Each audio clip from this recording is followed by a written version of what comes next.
Big up. At least United will not be complete. URT. Big up the URT. We are the URT. Big up, people. Um, Welcome to the channel. I'm your host. This is the URT. I've got hardly any energy. It's the first day I've got out of bed. Unfortunately, had my holiday fucking ruined. I got food poisoning and I couldn't go away. It's been horrible. I've been in bed for the past 3 days. That's why I didn't get any preview or anything. And I wasn't even thinking about doing this, but big up to everybody. Smash a like on the video and subscribe to the channel. Because genuinely, I've got no energy to be here. But we'll see how it goes. Big up Sean. Sean must be happy. Arsenal. Your brother is an Arsenal fan. Your dad is an Arsenal fan. So you must be happy actually that we should have won at the end. Yeah, no. We should have won. You know, it would have been really disappointing for us not to get any joy from today. So, you know, it turned out to think exactly the way it could. This was the best that we could have gotten from this game. And, you know, I'm glad that we were able to actually achieve that. Not bad at the end, but like for the first 40 minutes or so, I was very irritated with what I was watching. I think the story is still the same. This doesn't really change much or anything. Still kind of disappointed with what I was hearing from Amorim coming into the game, right? Describing it as us needing to survive. I think we're lucky that Arsenal are really bad. Arsenal are just not a serious team, right? They don't have a good attack. Like they don't have the quality. I think that cutting edge needed to win the league. So we're lucky in that regard. But like Amorim, I think kind of surrendered from the get-go. And if not for Bruno Fernandes' quality, right? And I know all the Bruno lovers, because I know you guys really love him. It's love that is being misconstrued as hate. All the Bruno lovers, I think eventually we have to just come around and admit that this guy really is the best player in our squad. And the idea that we were better off without him is laughable, like laughable, so laughable as to not like really want a response anymore. So this is me saying I will no longer be engaging any Bruno slander. I think we should kill the conversation now, dead. He's a fantastic player. We're lucky to have him in the squad. And even if you don't think he should be the captain, No. we're lucky to have him in the squad. And even if you don't think he Because should he be the scored two captain, free kicks. You don't need to get carried away, pal. no, Listen, he played well today. We call it. Listen, I'm sorry, Sean. On this show, we call it. You played shit. We call it that you played shit. You played well. We say you played well. Today, but it's Bruno not just let me finish. it's not just balls and strikes. No, now. let me finish. Let me finish. The low block suits everybody. The low block tactics that we use today, you suits everybody. Everybody's closer. Everybody's together. There's no spaces. That's what everybody suits. Majority of big teams in world football do not play low block football, mate. They don't. They actually take their initiatives and they have the ball and they go and attack and they sustain attacks. So let's not get too excited about Bruno, and we should not. Bruno sometimes he's been dog shite this season. Actually, for the past nearly 2 seasons, Right. he's been dog shite. So let's not get too carried away. Let's not get carried away, my friend. No, You can have like- your opinion, Sean. You can have your opinion on his performance today. And I thought his performance today, I don't think he gave the ball away that much, and he scored a fantastic free kick. But the issue is that it's He's not just balls and strikes now, right? If it was balls and strikes, we'll be having a different conversation. My problem is that the anti-Bruno people are making a systemic critique of Bruno. It's not about balls and strikes. The argument has always been that there is a fundamental system problem with having Bruno in the team. And the point that people like me have been making is that that's not true. Bruno is a fantastic player, and you want to have a team with the best players. Try and highlight the strengths of the good players and minimize the weaknesses, basically, of the less quality players in the team, or even those good players themselves. I don't want to make it about Bruno right now. I'm just trying to point out that like the Bruno hate is misguided. Sean, it's another example today of how misguided showing now the hate is. what is called recency bias. Bruno played decent today. Majority of the players played decent. It's because of the way we sat back like dogs. We did a Stoke job on them. We created one opportunity. We had one shot on goal in the first half, and it was a brilliant piece of magic. It was a magical moment. But the rest of the performance, I am not picking these players up. Bruno is a fundamental issue at Manchester United. because we play through him. And we need to change that. We need to play at least through 6, 7 players and not rely on one player to play through. And when he usually gives the ball away and he has stinkers, we get out. Nobody's lying here. When Bruno's had a stinkers, we called it out. When Bruno's played well, to me, his best performance in a Manchester United shirt came at Anfield.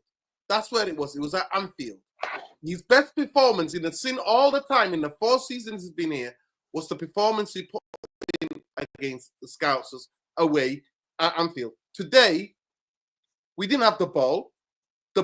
Us had the ball. He made some decent tackles. He got back a couple of times, and he scored a fantastic free kick. Yes, he didn't give the ball away because we didn't have the ball for him to give it away. So let's not get giddy and too overexcited. But I'll bring you in. Let me just get Luani in, and let me bring Bumbaye up as well. Luani, how you doing, brother? Good. How are you guys doing? Well, I'm not that great, man. I had my whole holiday spoiled. I had food poisoning. I've been in bed. I've had food poisoning. On the night I'm supposed to fly out, I ate something, and he gave me food poisoning. I was supposed to fly out early in the morning to go to Turkey, and I'm not going. No worries. The body is so other than that, I'm good. It's the first time I've been out of bed. You know, the body is an extraordinary machine. You know, you get all of that out of your system. Just drink a lot of water and let the body do its work. Bumbaye, hi, Sean, salute to you. Evening, bro.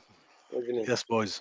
Well, so I don't know. The game today is a proper classic between 2 Premier League giants. You know, end-to-end game. Nah, you know, as soon as first half was a. No, I'm just joking.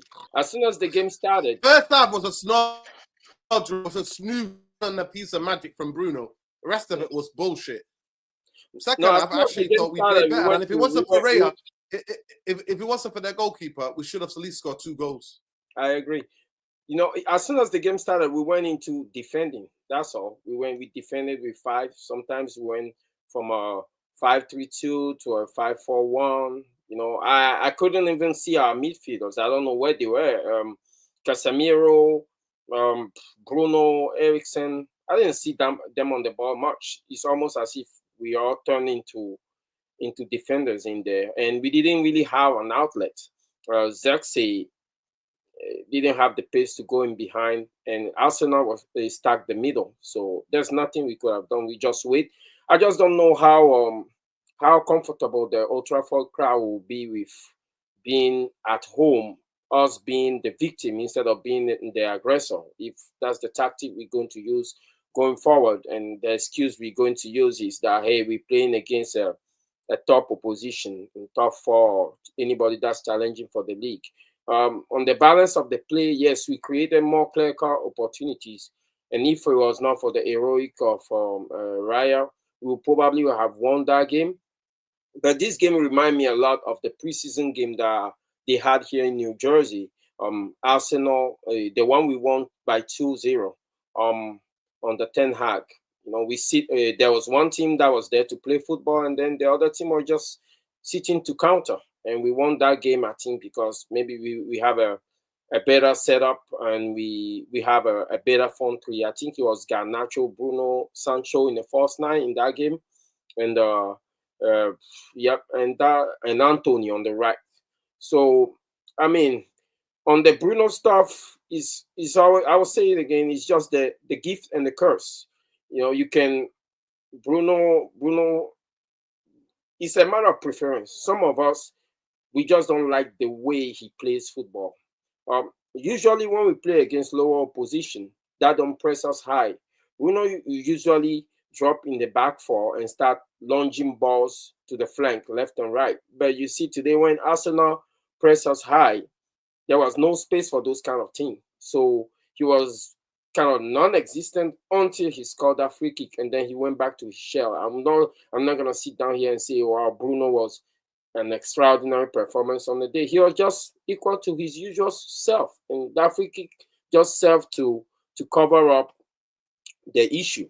I'm looking at midfielders today, like if you had to compare, for example, Odegaard performance to Bruno, I would think that's what's wrong with today's football, the way people view it. That's why I say it's a matter of preference.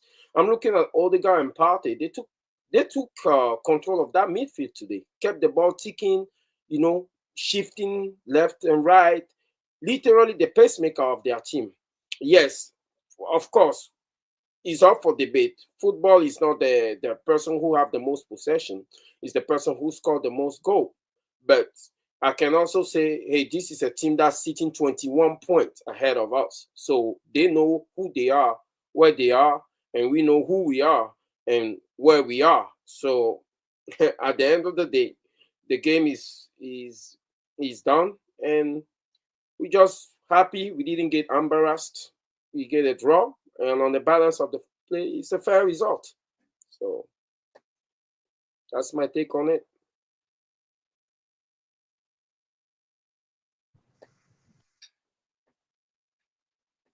Can you guys hear me? Yeah. Oh, I got all of yeah. that. I don't know why the brilliant thing for me is not that like he had a superb game per se, but just that as always, right? He's one person that we can count on as a team. Bruno Fernandes, without a doubt, is the reason why we didn't lose the game today. Like quite simply, right? So when I look at that kind of player and I listen to fans tell me that for us to improve, that's the person we need to get rid of. It just doesn't add up, basically, to me, right? Your points about whether or not this is what we should expect from Amorim going forward. I think the answer to that is a resounding yes. That yes, in fact, this is what we should expect from the manager going forward, because that's the kind of person that he is. That's the idea he has about playing football. That's how he wants to play. So we should only expect more of this. I didn't like what he said going into the game. I don't like his attitude basically about the team and all of that. But I'm glad that we didn't lose. We didn't lose today. I think there's a lot of potential basically in this squad, and I just wish that the manager would see it and get some self belief basically into the players. Because once the fans picked up, once the players started believing in themselves, you could see that translating basically on the pitch as well. And we need more of that, right? Less of the defeatist, this team is shit, war is us mentality, and more just embracing the absurd and romantic aspects of football. Anything is possible, as we showed today, right? Everybody Okay, came into this game expecting us to Sean, lose and to lose woefully, Sean, myself included. Sean. So you want us to play like cowards at home at Old Trafford, like cowards outside our own 18, 20-yard box. No, I'm And saying the that's what exact you want us to opposite play now. like that. No, I'm Nah, saying the mate, I'm exact not having it. opposite. And Sean, I'm saying the honestly, I've been exact in bed with opposite. diarrhea. Honestly, you're talking a lot of diarrhea tonight. I've had No, diarrhea. Danny, I've you're had not you're food not listening poisoning. now. Maybe the diarrhea has clogged your ears, but I'm saying the exact opposite, right? I'm saying the exact opposite of that. I'm Okay. saying that Oh, well, okay. I precisely apologize that if you're saying Amorim it. should be Okay. brave. Okay. I apologize. I apologize. Bumbaye, what did you think of that game? For me, 10 years of low block football, the only manager, and you were right, and I got to give you a lot of credit, was Van Gaal that got us playing proper football, actually coached the players, even the young players from the under 23s at that time. We remember we used to have a lot of injuries and then we'd bring them in and coach them to keep the ball and actually attack teams. Obviously, we didn't have cutting edge. That's what got him the sack. And Jose being this sexy guy that came in, which was the biggest mistake ever in Manchester United. He should have been kept. Van Gaal should have been kept 2 more years for me to lay down the foundation. Lay down the foundation. And then another coach who believes in that way of football should have been brought in. But other than him, every manager, Moyes, Solskjaer,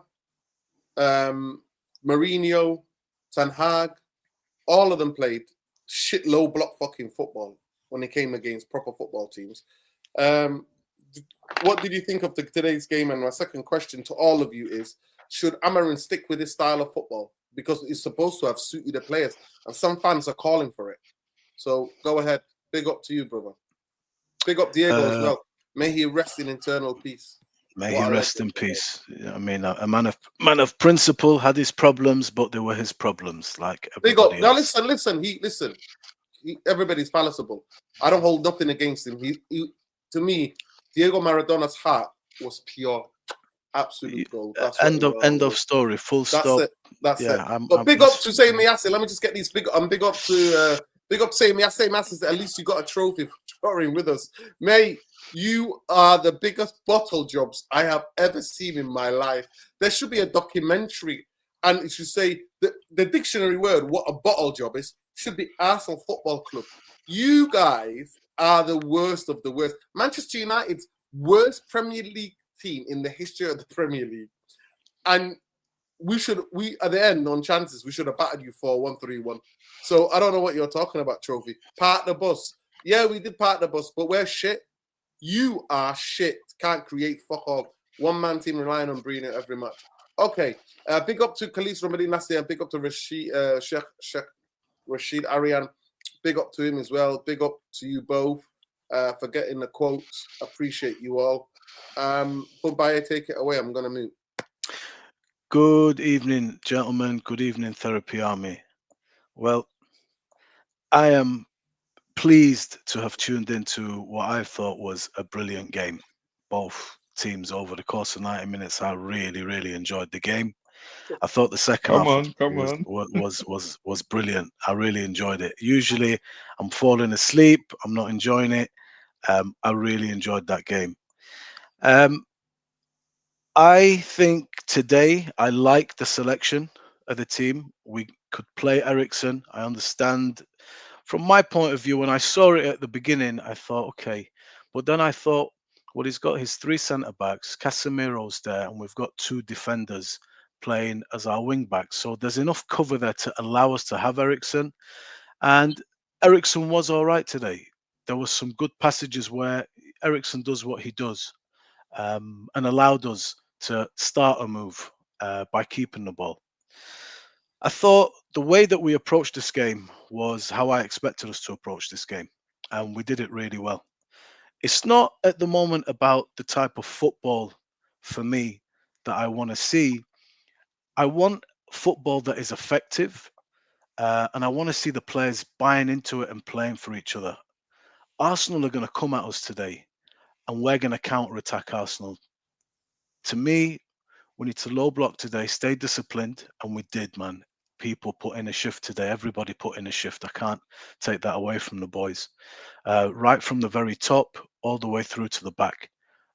We started in the first 7 minutes, a really good press, a really good shape, but I realised Arsenal are not some joke team. Arsenal are a very, very good footballing team, and they managed to get out of some good pressing from us in the first 7 minutes. So after that, I felt that, well, look, retreat, because if they're going to get out of the press, they are good enough to get out of the press, then just low block it. Now, we went low block, and Garnacho is a talking point.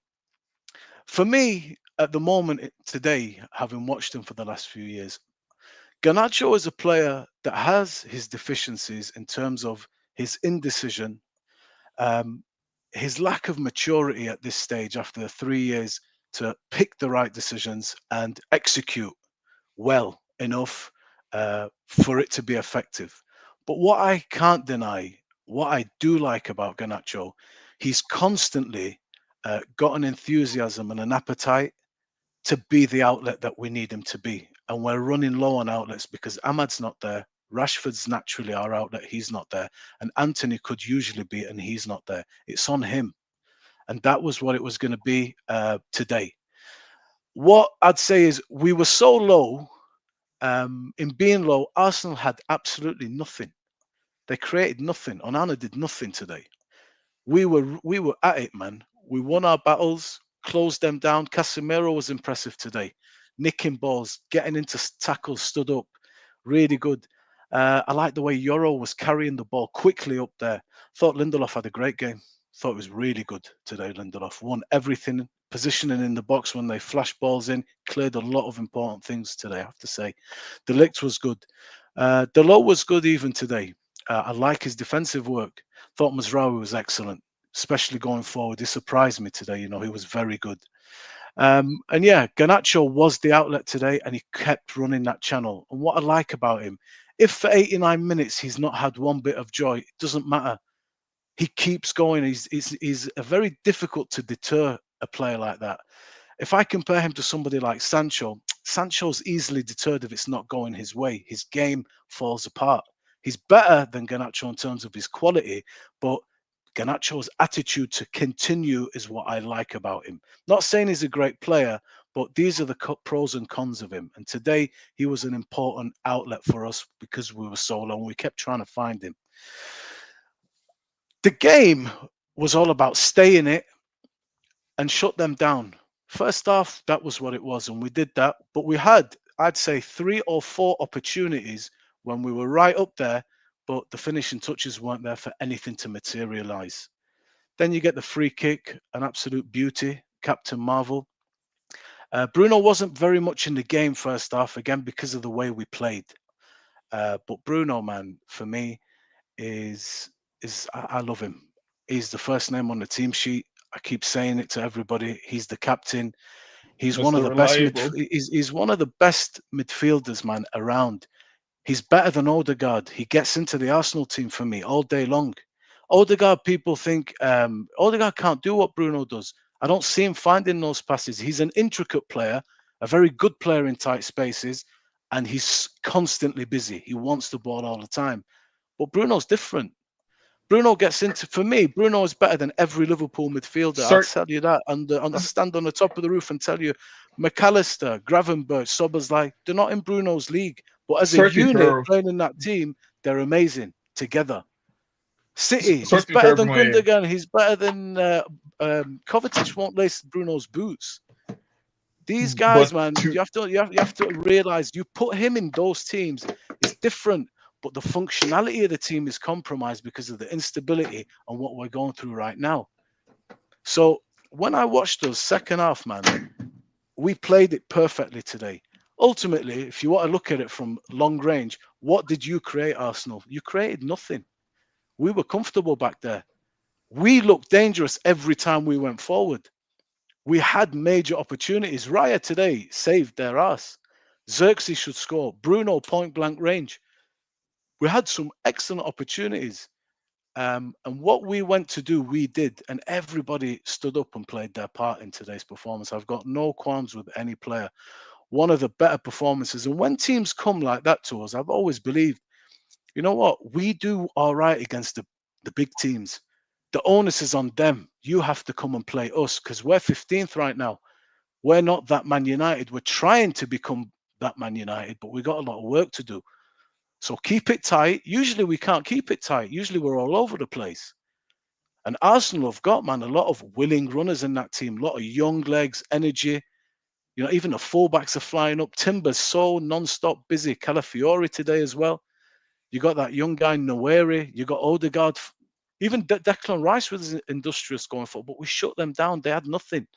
I was not too worried today. I swear to God. I was comfortable. But I felt that we were in that game constantly and we could have took it. nah, boy. For I mean, me, Xerxes today was brilliant. The work of that kid from the front, pressing, hurrying, is the best performance from that point of view that I've seen from him. And he's a player that I really like and want to hold on to. I he was had a good impressed game. with him as soon as I seen him. He's a good player, man. He's a really good player and he's young.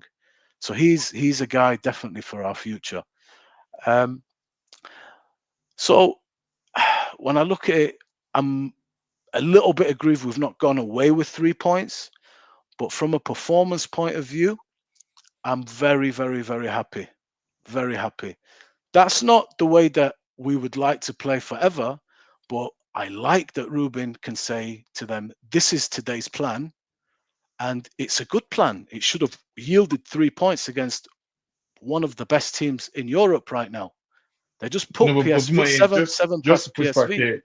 You can't plan with Bruno scoring a fantastic free kick like this, right? So We're, like talk, we're talking I'm about with you halfway. we're talking about the game plan. Forget the goals, chances, goals. Leave that aside.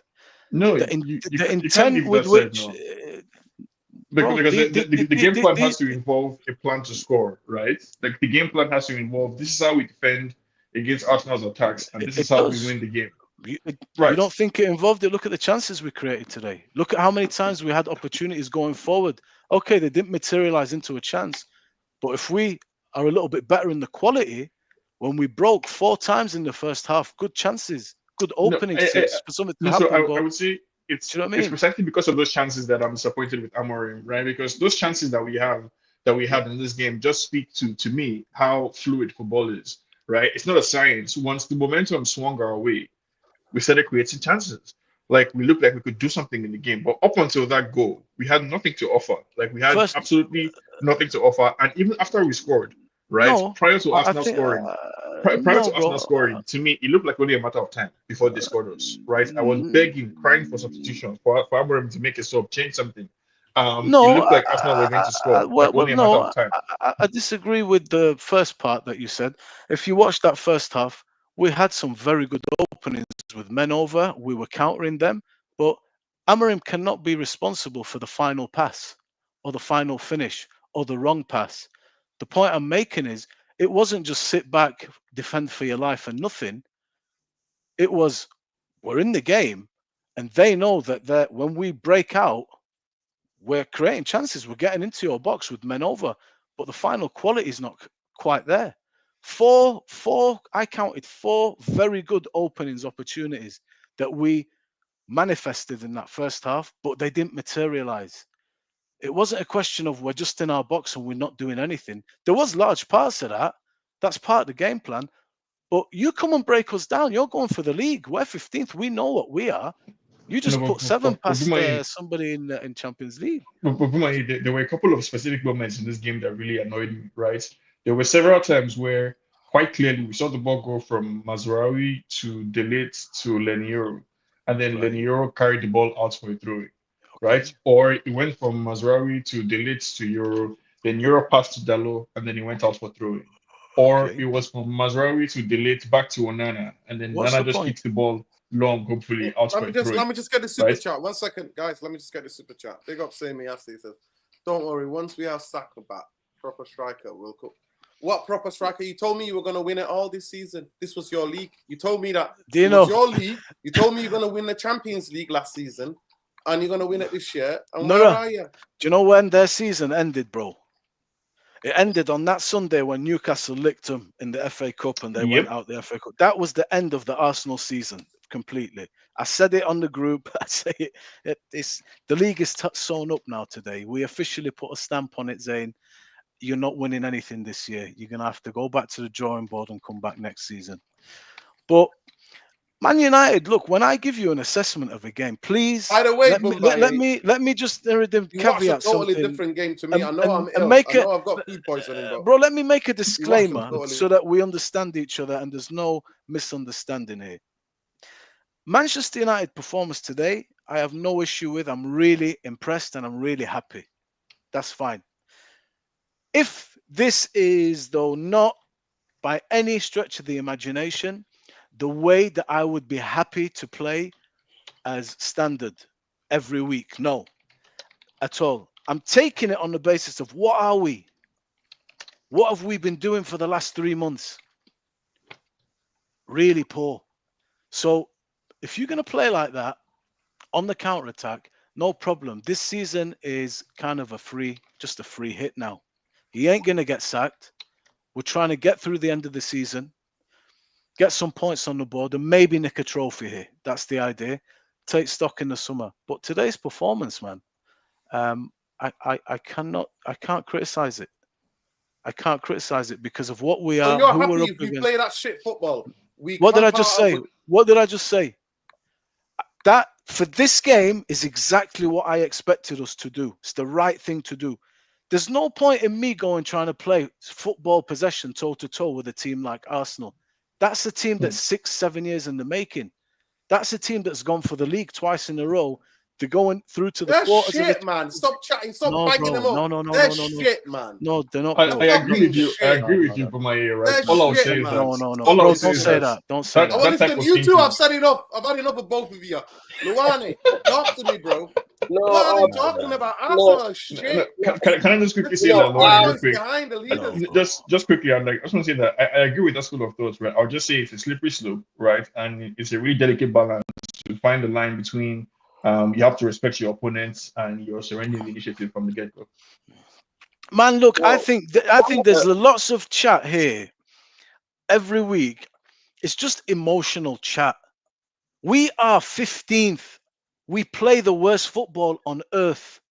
We are riddled with injuries and one injury away in Garnacho from being completely obsolete in terms of an attack. We are going up against a side that has got ballers everywhere. They are a top side. They're challenging They've for the got league. That's injuries. listen They've to got me. Listen injuries. to me. They're challenging for the league. They just 15 put points behind. it doesn't matter 15 points behind. We're 115 points behind. You know what? Nottingham Forest are like 4 points behind them.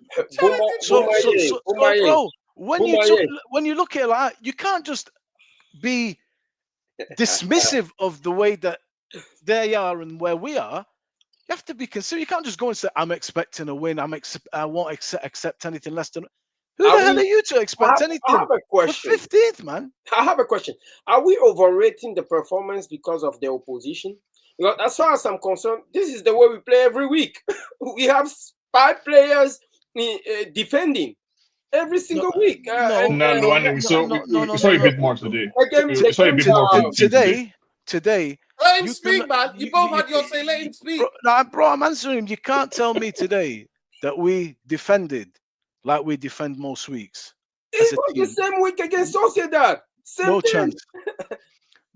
So, the only thing is that they wanted to walk the ball into our net, and we sit deep. We were trying to catch them in transition, trying to walk the ball into our net. It was the same thing. What I want to say is that the question of Bruno, we can always go back and forth, People, listen, I've had food poisoning. I've been in bed for 3 days.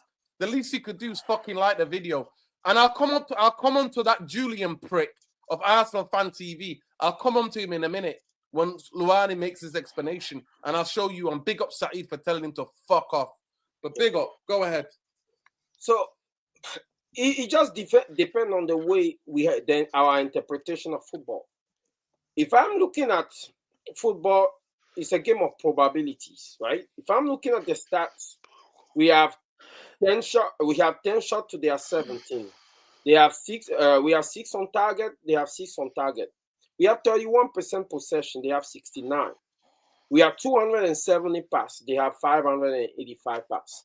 Now you can go ahead and tell me, yeah, the team that have most possession, most pass doesn't mean that you guarantee to win. But there are some things, there are some underlying facts about those stats. If they have 585 passes and they have 69% possession, what those numbers tell me is that they were controlling the game to a certain extent. That's what I favor. That's my preference. And if you look at the table, if you give me those numbers versus our numbers, you give me both teams and you tell me the league is a marathon, and you ask me which team is likely to finish ahead of the other one, I would say it's the team that have the most probability in their favor. Now, we can all go, if you look at the table, all the teams that are on the table, except for Nottingham Forest, which is third, of course, which doesn't play possession football, every other team is pretty much a possession team. So it's all about probability and the chances that we have to compete. As far as I'm concerned, if you want to compete in this league, you have to be able to control the game to a certain extent. We don't control game. What we did today was just, we did execute very well. We defend very well. There was no space for Arsenal. But they can also take pride in saying they come to our place, control the game, they quiet the crowd. I don't think that's what Old Trafford faithful are paying for. I don't even think that's a good metric for which we can measure the progress of our team. And we're how many games in? We're almost at the end of the season. Is it the way we want it to carry over next season? Let's stop judging the performance based on the opposition that we have in front of us. That's not what our ethos is. That's not how we build. Okay, we are in a rebuild. Every single game is supposed to serve to us as a metric, whether we win, lose, or draw. What progress we are making going forward. But it's almost like we sit back, we counter every single game. We cannot judge we cannot have a good we cannot judge the performance properly. it's I don't know how to put this, but is let's Bro, start looking at the we have to walk before we can run. If you're saying to me, Bumbaye, this is not what I want to see in the future, I agree with you, man.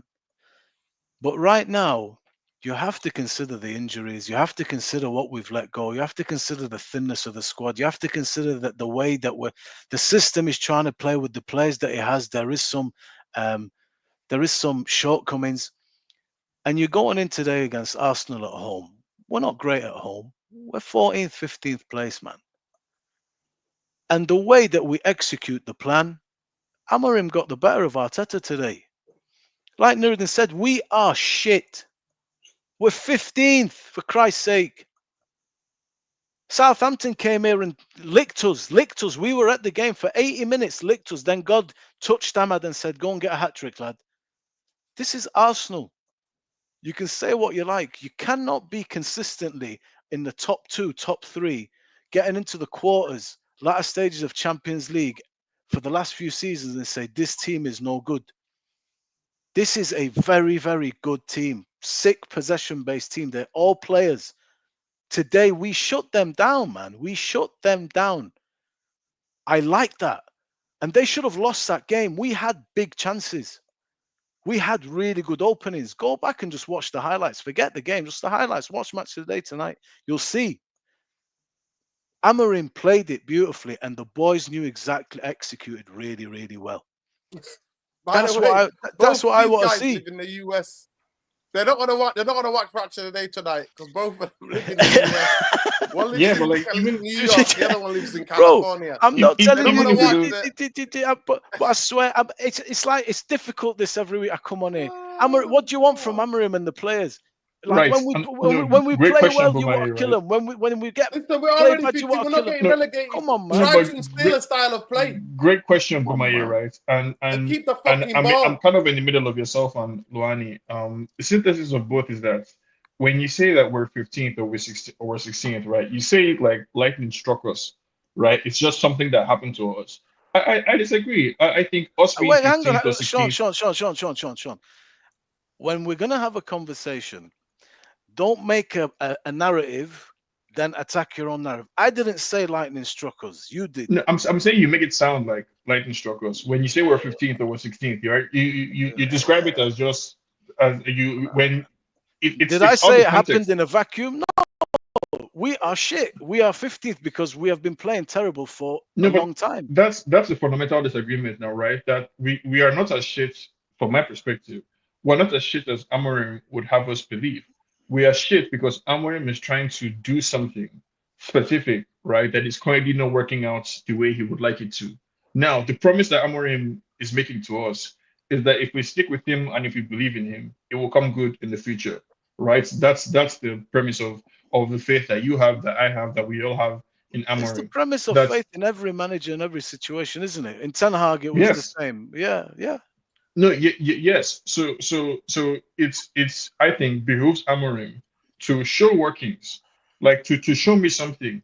Don't come into the game already telling me that we have no initiative, right? We're surrendering initiative already immediately to Arsenal. There's nothing that can save our season. We have nothing else to play for. Basically, this is the worst team in the history. I don't appreciate the posture that Amorim is taking of himself as being separate and apart from the team that he's managing, right? Trying to make it seem like his methods are infallible and unquestionable, and he can only be failed, right? He cannot fail. It's essentially how Amorim is now being presented. He can only be failed, and I don't like that that narrative that is being pushed. I think there's more that Amorim can do from with what he has right now. I think there's more that he can get out of his team. It was a choice to wait till we conceded today to make a sub. I think we're lucky that Arsenal are as bad as they were today, because all of us came into the game expecting them to tear us apart.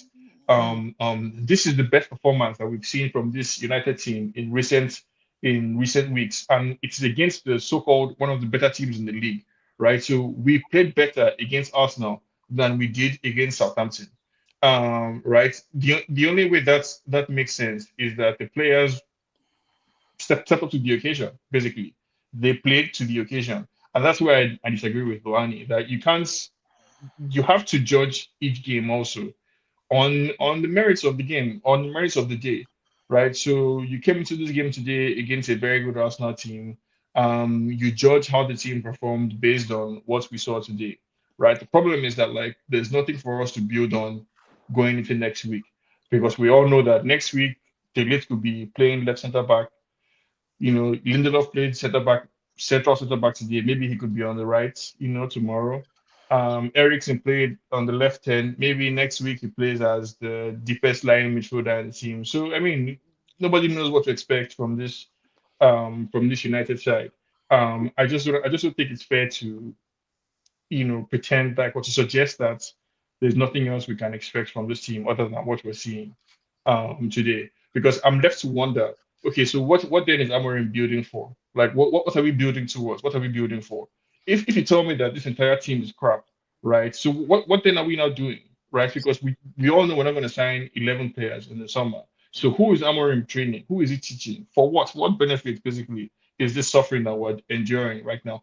I don't want to be in a position where next season we're watching Amorim's first 10 games. There's a lot of pressure on the first 5 games or on the first 10 games because we ended this current season in a disaster. The breathing room that Amorim needs to succeed, the breathing room that he needs, he has to earn it. That's just my only issue. Yeah, Sean, you see, that's the conclusion that I'm trying to make. What I don't like about us fans is that I noticed that we tend to do uh, result-based analysis if the opposition is superior, and we don't do enough of a performance-based analysis. It's almost like today was the same thing. We did a result-based analysis because it's Arsenal, and we almost won that game. But the issue with those things is that result-based analysis are not sustainable. We've been there with a Ten Hag, scumbagging wins here and there. We've been there with Ole. We finished second. And we all know the football we playing was not sustainable. Same thing with Ten Hag. We scumbag a trophy, and then we decide to keep him based on that. And look how that turned out.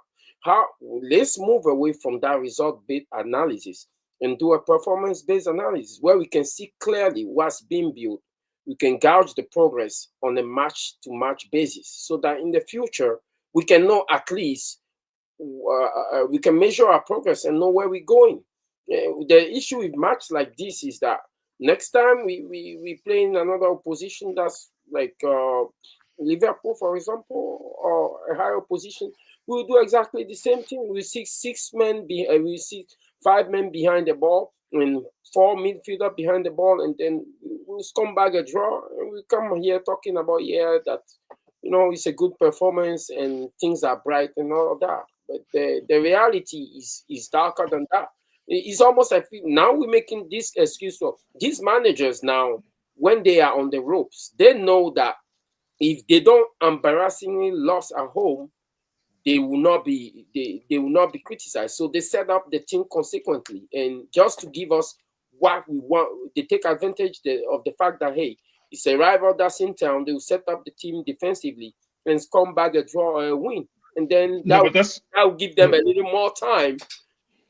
You know, right, Luani, like where I have issue with what you're saying is that like Amorim, I think, is correct in his assessment that like this dressing room right now cannot afford too many more negative results.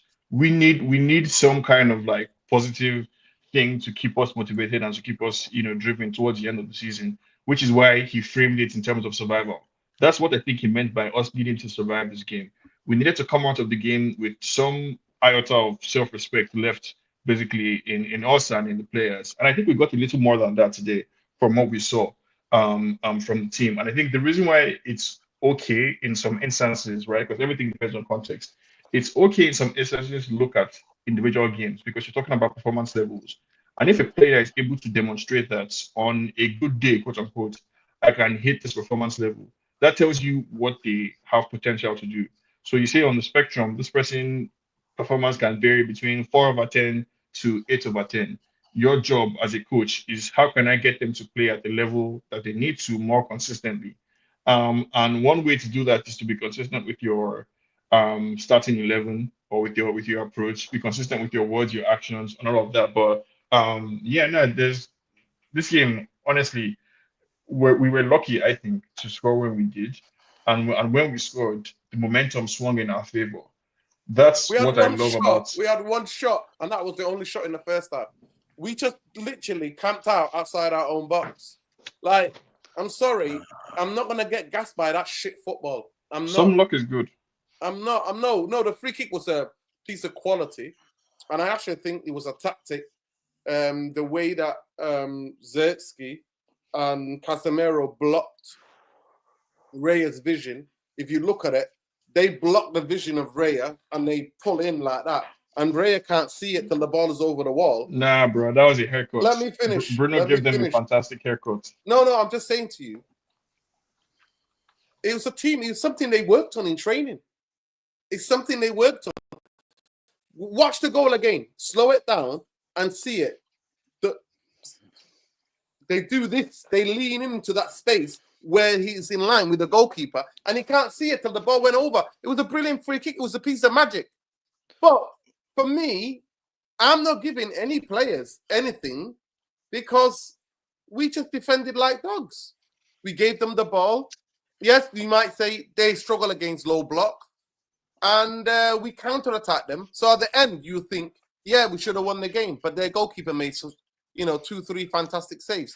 But other than that, for me, I didn't see any football to analyze from Manchester United other than what we've been used to for a fucking decade at Old Trafford. Which is counter-attack.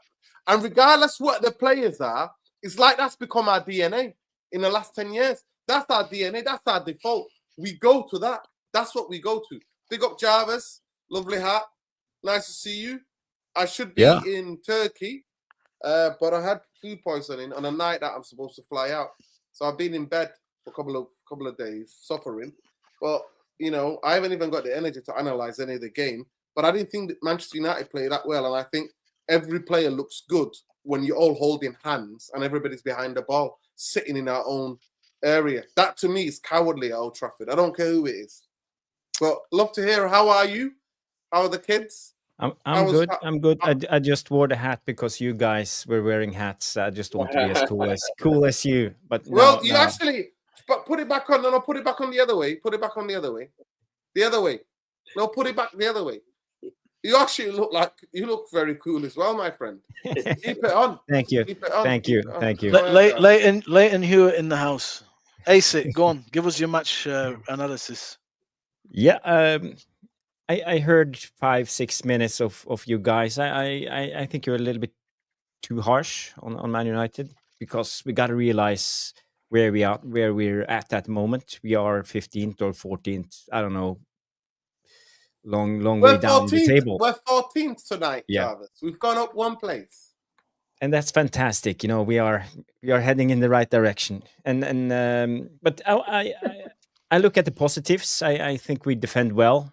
I think we make Arsenal in a low block, though, Jarvis. You know how easy it is to defend in a low block. Well, it's not about a low block, but it's just giving the possession to them and knowing that they can't do anything because there's no openings, there's no spaces for them to play into. We saw Odegaard drifting into the half spaces all the time, but every time he received the ball, there were no spaces for him to hit that through ball into a striker who actually did that diagonal run or something. That Marino guy, he was good pressing, but he was useless otherwise. So Arsenal, they struggled without having a striker, and I think this was into Amorim's plan. I think he knew this. He understood that Arsenal would be toothless when it comes to creating chances, and just let them have the ball, and gradually play ourselves into the game. I think Arsenal we exposed them because they don't have anything. If you look at the possession, I think they have about 70% possession and they have 30. But it doesn't matter, if you can't do anything. And how many big chances did they actually create? And if you count our chances, the Masraoui one, and Højlund had 2 big chances. Bruno had 1 at the end of the game. And Xerxes when he healed flick it from the cross from Garnacho. So we most likely should have gone up 2-0. Bruno's chance, right, man? Yeah. At the end of the game, yes, that's what I'm saying. So we created the bigger chances in this game. So I think we should have won it, and I'm a little bit pissed because we didn't put it away. We should have scored, and now again, I think we look better when we had Masraoui up as a striker. He's more of a link-up player, and I like what I see from him. As long as you get the dynamic with Garnacho, who likes to push and run in behind, and Xerxes dropping down, because there's no threat for Arsenal for Xerxes to run into the space in behind. So it's good at least we had Garnacho, and I would say today Amorim picking this formation, I think, and strategy was good, and also another thing, I think it was a brilliant from Amorim putting Garnacho on the right. I think he's been shouting his voice off to Garnacho the last month about pass the ball, pass the ball, pass the ball, and Garnacho always cut in and shoot. But now put him on the right. Okay, he has no chance. He can't cut in and shoot with his left because he's a right footer. So what do Garnacho do? He goes down to the byline and cross. So he created a lot of chances because of this. I think Garnacho had a brilliant game today, coming down to the right and cross. And I think this is an Amorim masterclass, figuring this out. Why haven't no one? We have all of us footballing brains. No one has ever said put Garnacho on the right. Can I just say this? Can I just say this? Jarvis. Yeah. Can I just say this? This football is not sustainable. 5 managers have tried a shit fucking football, and it all goes the same way. It's not sustainable. It's never going to bring us to ever challenge for a fucking league title. It's cowardly football at Old Trafford. I don't care who the fuck is against. I don't care where we are on the table. For me, yeah, we could have won the game. We created chances. Yes, you might have a point. We should have won the game. With Garnacho, but we didn't know, Java. That's the point. We didn't. We don't have the quality. They're shit. They're fucking shit. They still do it. But for me, we can't rely on Moment FC and like cowards camp inside our own half for last 70% of that game. That to me is not sustainable. That to me is not sustainable. It's not sustainable. And let me say this, and let me just say, let me please. But were we cowards, you know it, against Barcelona? Sean, I don't interrupt you, bro. Come on now. I don't interrupt you. My point I want to make is this. We're shit. We're going to finish the lowest we've ever finished in the league. We're going to most likely go out next week or the round after. We're going to go out the Europa League. These players, the football club is toxic. And players or coaches can't really perform to a certain extent other than Van Gaal. He was the only person who actually had positioning of players, who actually coached for players to hold the ball, but just didn't lack the quality of the pitch.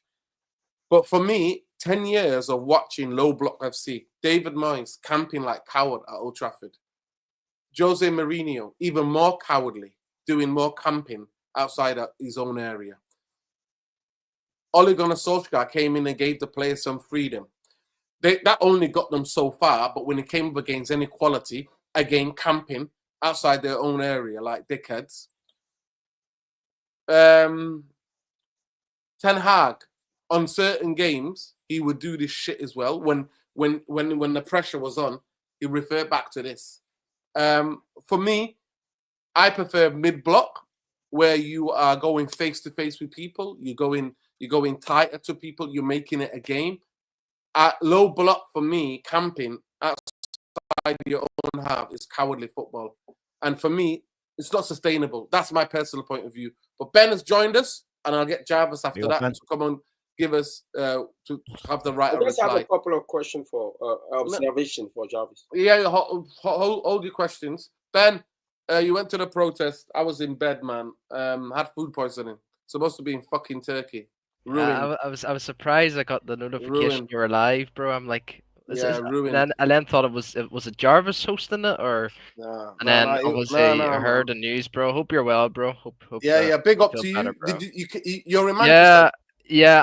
I'm only just home there about 30-40 minutes ago. I was up at 7:30 in the morning catching a flight over to Manny, and then meeting a few mates from Manchester University who are over there living there. So we just stayed around there at his flat, and obviously we attended the protest, and big up everyone who attended the protest. It was fucking phenomenal. So many people were there. Obviously, big up to a lot of people as well, because there was a lot of Palestinian flags as well. Obviously, on top of obviously a lot of Glazers out flags and all that stuff. So big up everyone for showing up there. But tell us about the protest. What did he give us a little bit of flavor, and then get your match analysis. Oh, well, they were just it was just basically we started off at well, we were actually about a few minutes late catching the protest, and then we then asked like it was like one of the people in Manchester like saying, oh, they went that way, so we literally had to run like a few Blocks. minutes to blocks down, and yeah, it was a long walk, so it was like a freaking like long walk to the stadium, like, but it wasn't as bad as like I thought, like, but no, I mean, I really did enjoy it, and the thing is as well, like the weather was lovely today. Like you don't get that in sunny Manchester. Ben, But, just hold it there 1 second. Sorry, just hold it there 1 second. Big up Abs Nassar. It says Salam Nuruddin, appreciate the super chat. Says, I just wanted to say I'm a big supporter to you and Saeed from Mourinho era. Thank you for helping me through the dark decade. Unfortunately, I lost my grandmother this morning. A little prayer will go a long way. Now, definitely. Sending so much love, man. May she rest in eternal peace. Yeah, our thoughts and prayers are with you and your whole family. By the way, you didn't have to make a super chat. If you want to get in touch with me, I can send that back to you, bro. No problem. Thank you so much for being vulnerable and letting us know about what's happening. May she rest in eternal peace. She's back with her maker, brother. She's back with her maker, and she's in the best place. I promise you. We'll all do ours for her. No problem. Much love. So go ahead, Ben. Sorry. Yes. So no, we just protested, walked to the stadium. We actually stayed outside the stadium for about 15-20 minutes, and then I think it was like 10 minutes before kickoff, everyone just started walking into the stadium. And you know what? I was actually asking a few people in the protest. I was like, "What? Like, why are we walking in? Let's just stay outside the stadium and just not go in and watch the match. Like, there's just no point." And then a lot of people were like saying, I'm not, wasting 100 or like 60 or 70 quid or £150 ticket just to stay outside." And I'm like, you see, this is the thing with the fan base, like, it's just like I get it is, you've just paid your money for a ticket, like, but it doesn't make any sense at the same time. Like, the mega store was still packed. We're not gonna get anywhere with these protests unless we what do you call it, like, do empty the stadium, like leave early, those sort of things. But no, so big up everyone who showed up to the protest. It was amazing. The weather was beautiful. And just on the performance today, I was kind of shocked from the starting lineup, with Hoyland not starting. I was surprised Ericsson started. And you know what? The first few 10-15 minutes, we actually looked quite good. And you know what? I think one of the main reasons why we were actually quite good at the start was because of Ericsson. It seems to be every time Ericsson plays, we even though we still play shit football at the moment, but we do sort of keep a slight more control than with Hoyland and Xerxes and Garnacho were playing up front. That's what I found in the first 10-15 minutes. And then obviously Arsenal then grew into the game. Onana started taking the fucking piss by going long ball. There were so many boos, so many fucking boos with that man. It was actually mental. There was a lot of bad stuff, like, said, like, but I'm not gonna get into that. But and then all of a sudden, they were getting a few chances. We didn't really create that much in the first half, and then all of a sudden Bruno gets a free kick outside the box.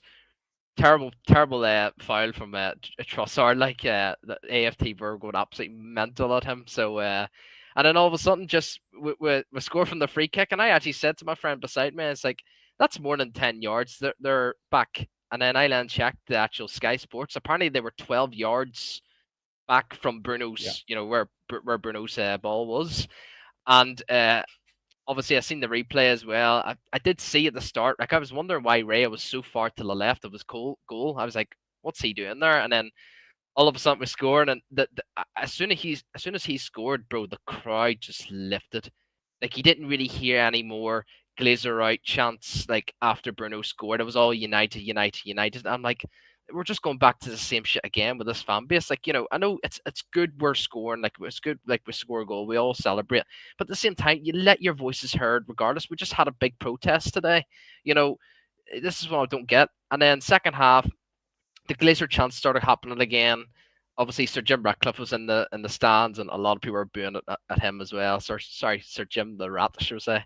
But then all of a sudden, as soon as soon as the second half started, I seen a change in United. I was like, "What the hell's going on here? We're actually all over them in the first 20 minutes." I'm like, "What am I seeing? Is this actually United?" And then all of a sudden, the big change was how we lost the momentum was the substitutes. Why did he take off Xerxes for Hoyland yet again? There was actually, as soon as he came on, there was a lot of boos in that Old Trafford, and it didn't look great at all. It didn't look great at all when Hoyland came on. We need him for Thursday. We did, but I would have played Obi, Sean. I would have played Obi. Obi was warming up as well, and look, I seen Lenny Euro was limping quite bad at the end of the first half. He was putting he was spraying something on his, looked like it was on his ankle, on his left ankle, I believe, and I was then worried because I didn't know who we were going to play, and then I didn't realize, oh shit, we actually got Heaven on the bench, and he was outstanding. He actually changed the momentum of the game before Hoyland came on. As soon as Heaven came on, we just looked like a completely different team because he actually added a lot of stuff. So he did, because I didn't know he was actually left-footed. I thought he was right-footed, but he's actually left-footed, and he was so He composed. can play with both. He's both footed. He's both footed. Yep, both. But he was sensational. And Mazraoui was my man of the match today. That was outstanding performance from Mazraoui. He was insane. But see, with the I've seen a lot of people on Twitter and social media saying, "Where would we be without Bruno Fernandes? Where would he be, bro?" The thing is, Bruno Fernandes, he's the biggest paper over the cracks player I've ever witnessed. He would score a goal, but what else would he do? That's the big question. That's the What do you? he doesn't do. Sean, before the first half, before he scored, what did he do, Sean? What did he do? He did absolutely nothing, and he created gaps again. And the people behind me saying this, here we go again. We're back to Ten Hag, one single in the pivot, and there were so many fucking gaps in midfield. I was actually about to tweet out myself, and I said, "Why is there so many fucking gaps again? We're back to this shit again. We're having 7 people up top." And then people were actually saying, change it, Amber, change it. And to be fair, he did change it as soon as thing came on. What do you call him, Hoyland? Because we then played even though we were playing a low block, but we actually went back even deeper. Like there was a times where, But the way I see the way we play, right, and the guys were hailing Partey and Odegaard before. For us to be able to retain possession the way you would like, our centre backs need to be a lot more aggressive in how they step up from defense, right? Like the ball retention, winning the ball doesn't just happen with the 2 midfielders that you put in midfield to cover up all the space, right? You need aggressive centre backs that are willing to step up into midfield, take the ball off somebody, and then give it to Bruno to recycle, right? It's much easier to retain possession when everybody else is pressing the way they're supposed to. The Bruno conversation, honestly, is it's tiring. off the ball, Sean. Let him It's off finish. the ball. Just let him finish. It's 1 off the second, ball. Sean. Let him Sean, finish. it's Go ahead. not on the ball. There was a few hoof balls as well today. Now it wasn't as much as what he did, but off the ball, it's fucking embarrassing, Sean. I thought that if I played all right Ben. today because he did. Sorry, go on. I want to just ask you the question. What did you think? How frustrating was watching Manchester United play a very cowardly low block? Just be honest. It was embarrassing. But at the end of the day, Nurden, Amram came out in his press conference after the game and said, "I don't want to play low block. I don't want to play low block. But this is you got to play the best, even though it's a shit system. You've got to play the best. What benefits the players. And at the end of the day, sustainable. It's not sustainable. It's not sustainable, Norbert. But this is what I'm saying. He's dying by his fucking style, by fucking because whenever we played the first Ipswich game, even at fucking Liverpool and at Arsenal, we were actually We were the fucking better teams in that those games, running fixtures. So they then realize how shit this fucking squad is. They can't be fucking coached. I've said it so many times. They can't be fucking coached. Even though everyone says, oh, anyone could be coached in this fucking world. They can't. They fucking worry about more of their fucking PR shit. So, as I said to you before, he's got to do what benefits the fucking players at the end of the season. Then the big red flag is fucking Ineos. If Ineos don't fucking sell about 75% of this fucking squad, it's on fucking them, and they fucking deserve shame, because at the end of the day, what I seen today, yeah, obviously we Wait, playing so let me much. just ask you a simple question, Ben. Do you think that Ineos is going to be able to sell 75% of the squad in the Absolutely. summer? Like, Well, Chelsea can do it. Bigger football clubs have done it before, Sean. So why no, can no. we? The question is not if it's possible, right?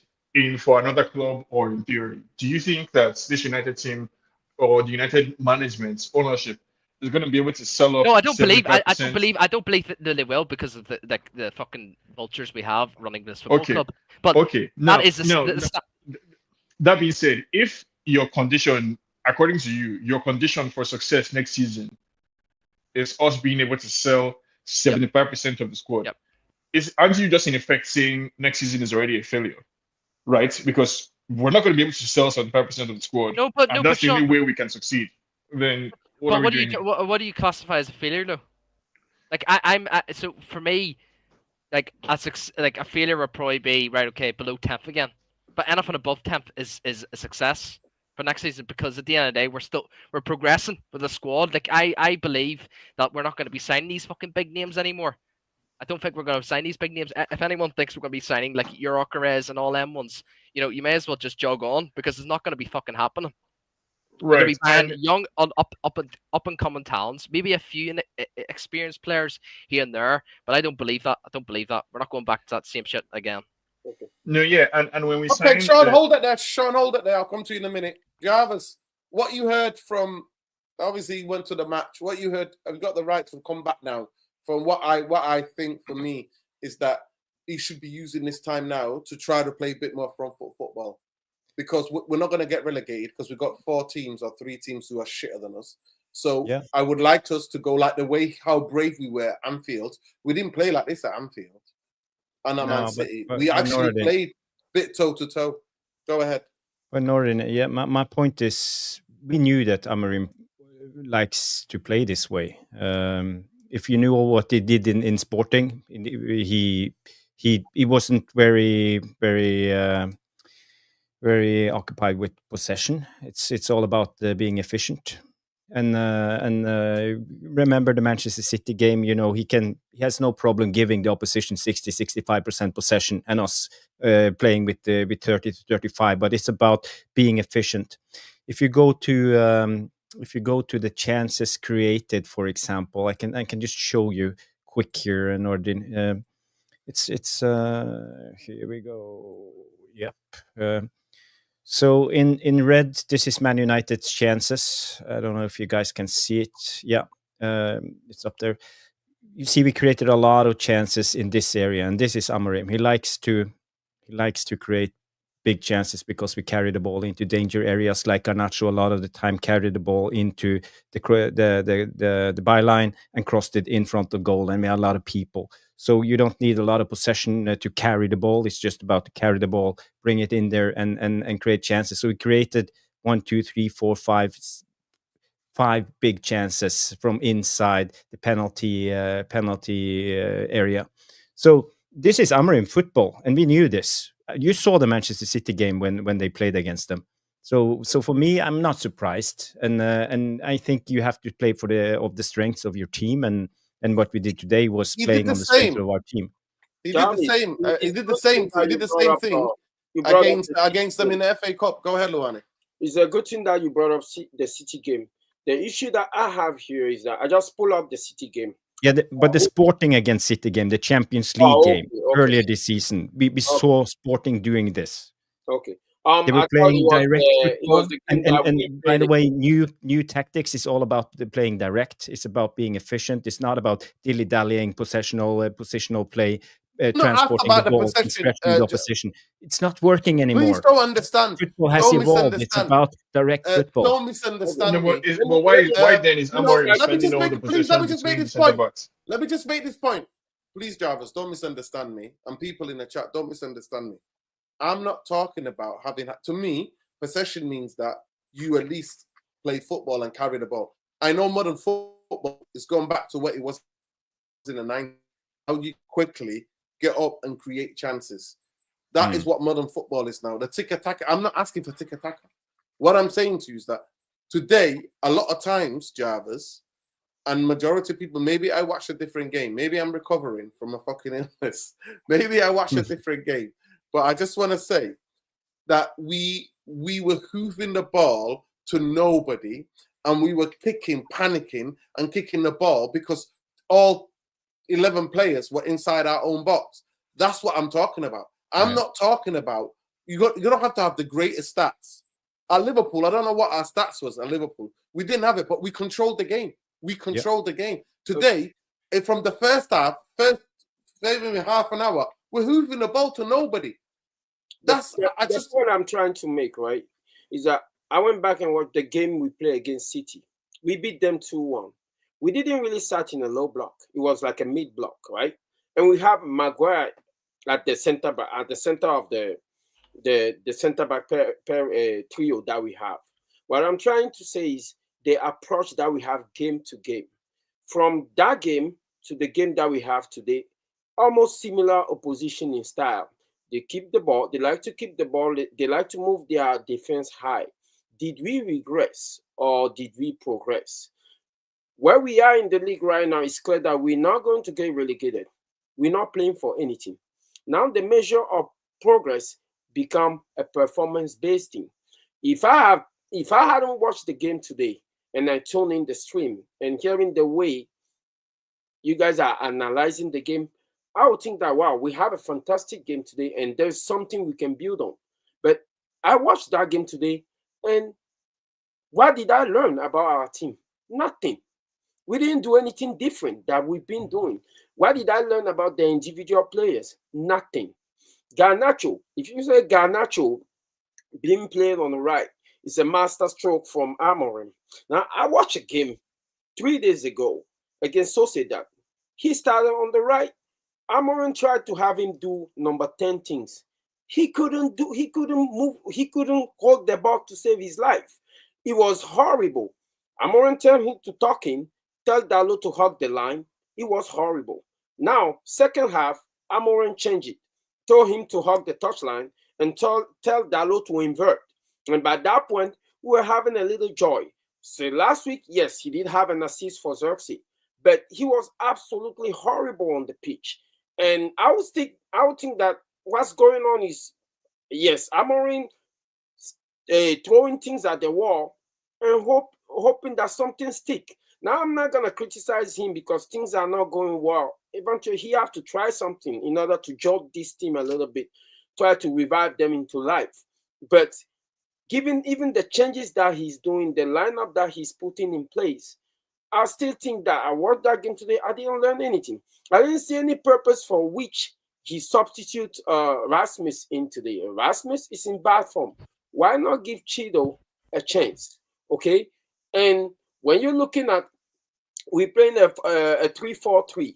Why not change it up a little bit? Why not play Bruno Eriksson and maybe Rasmus on the right? Why still starting Garnacho, which decision making is horrible? I don't see Garnacho's decision making improving. They brought him on the right so he doesn't have to cut in and shoot. Garnacho was one of our better players today. Even though he's not playing on his strong foot, when he cut in, he's still very greedy and he's still very selfish, and his decision making is still horrible.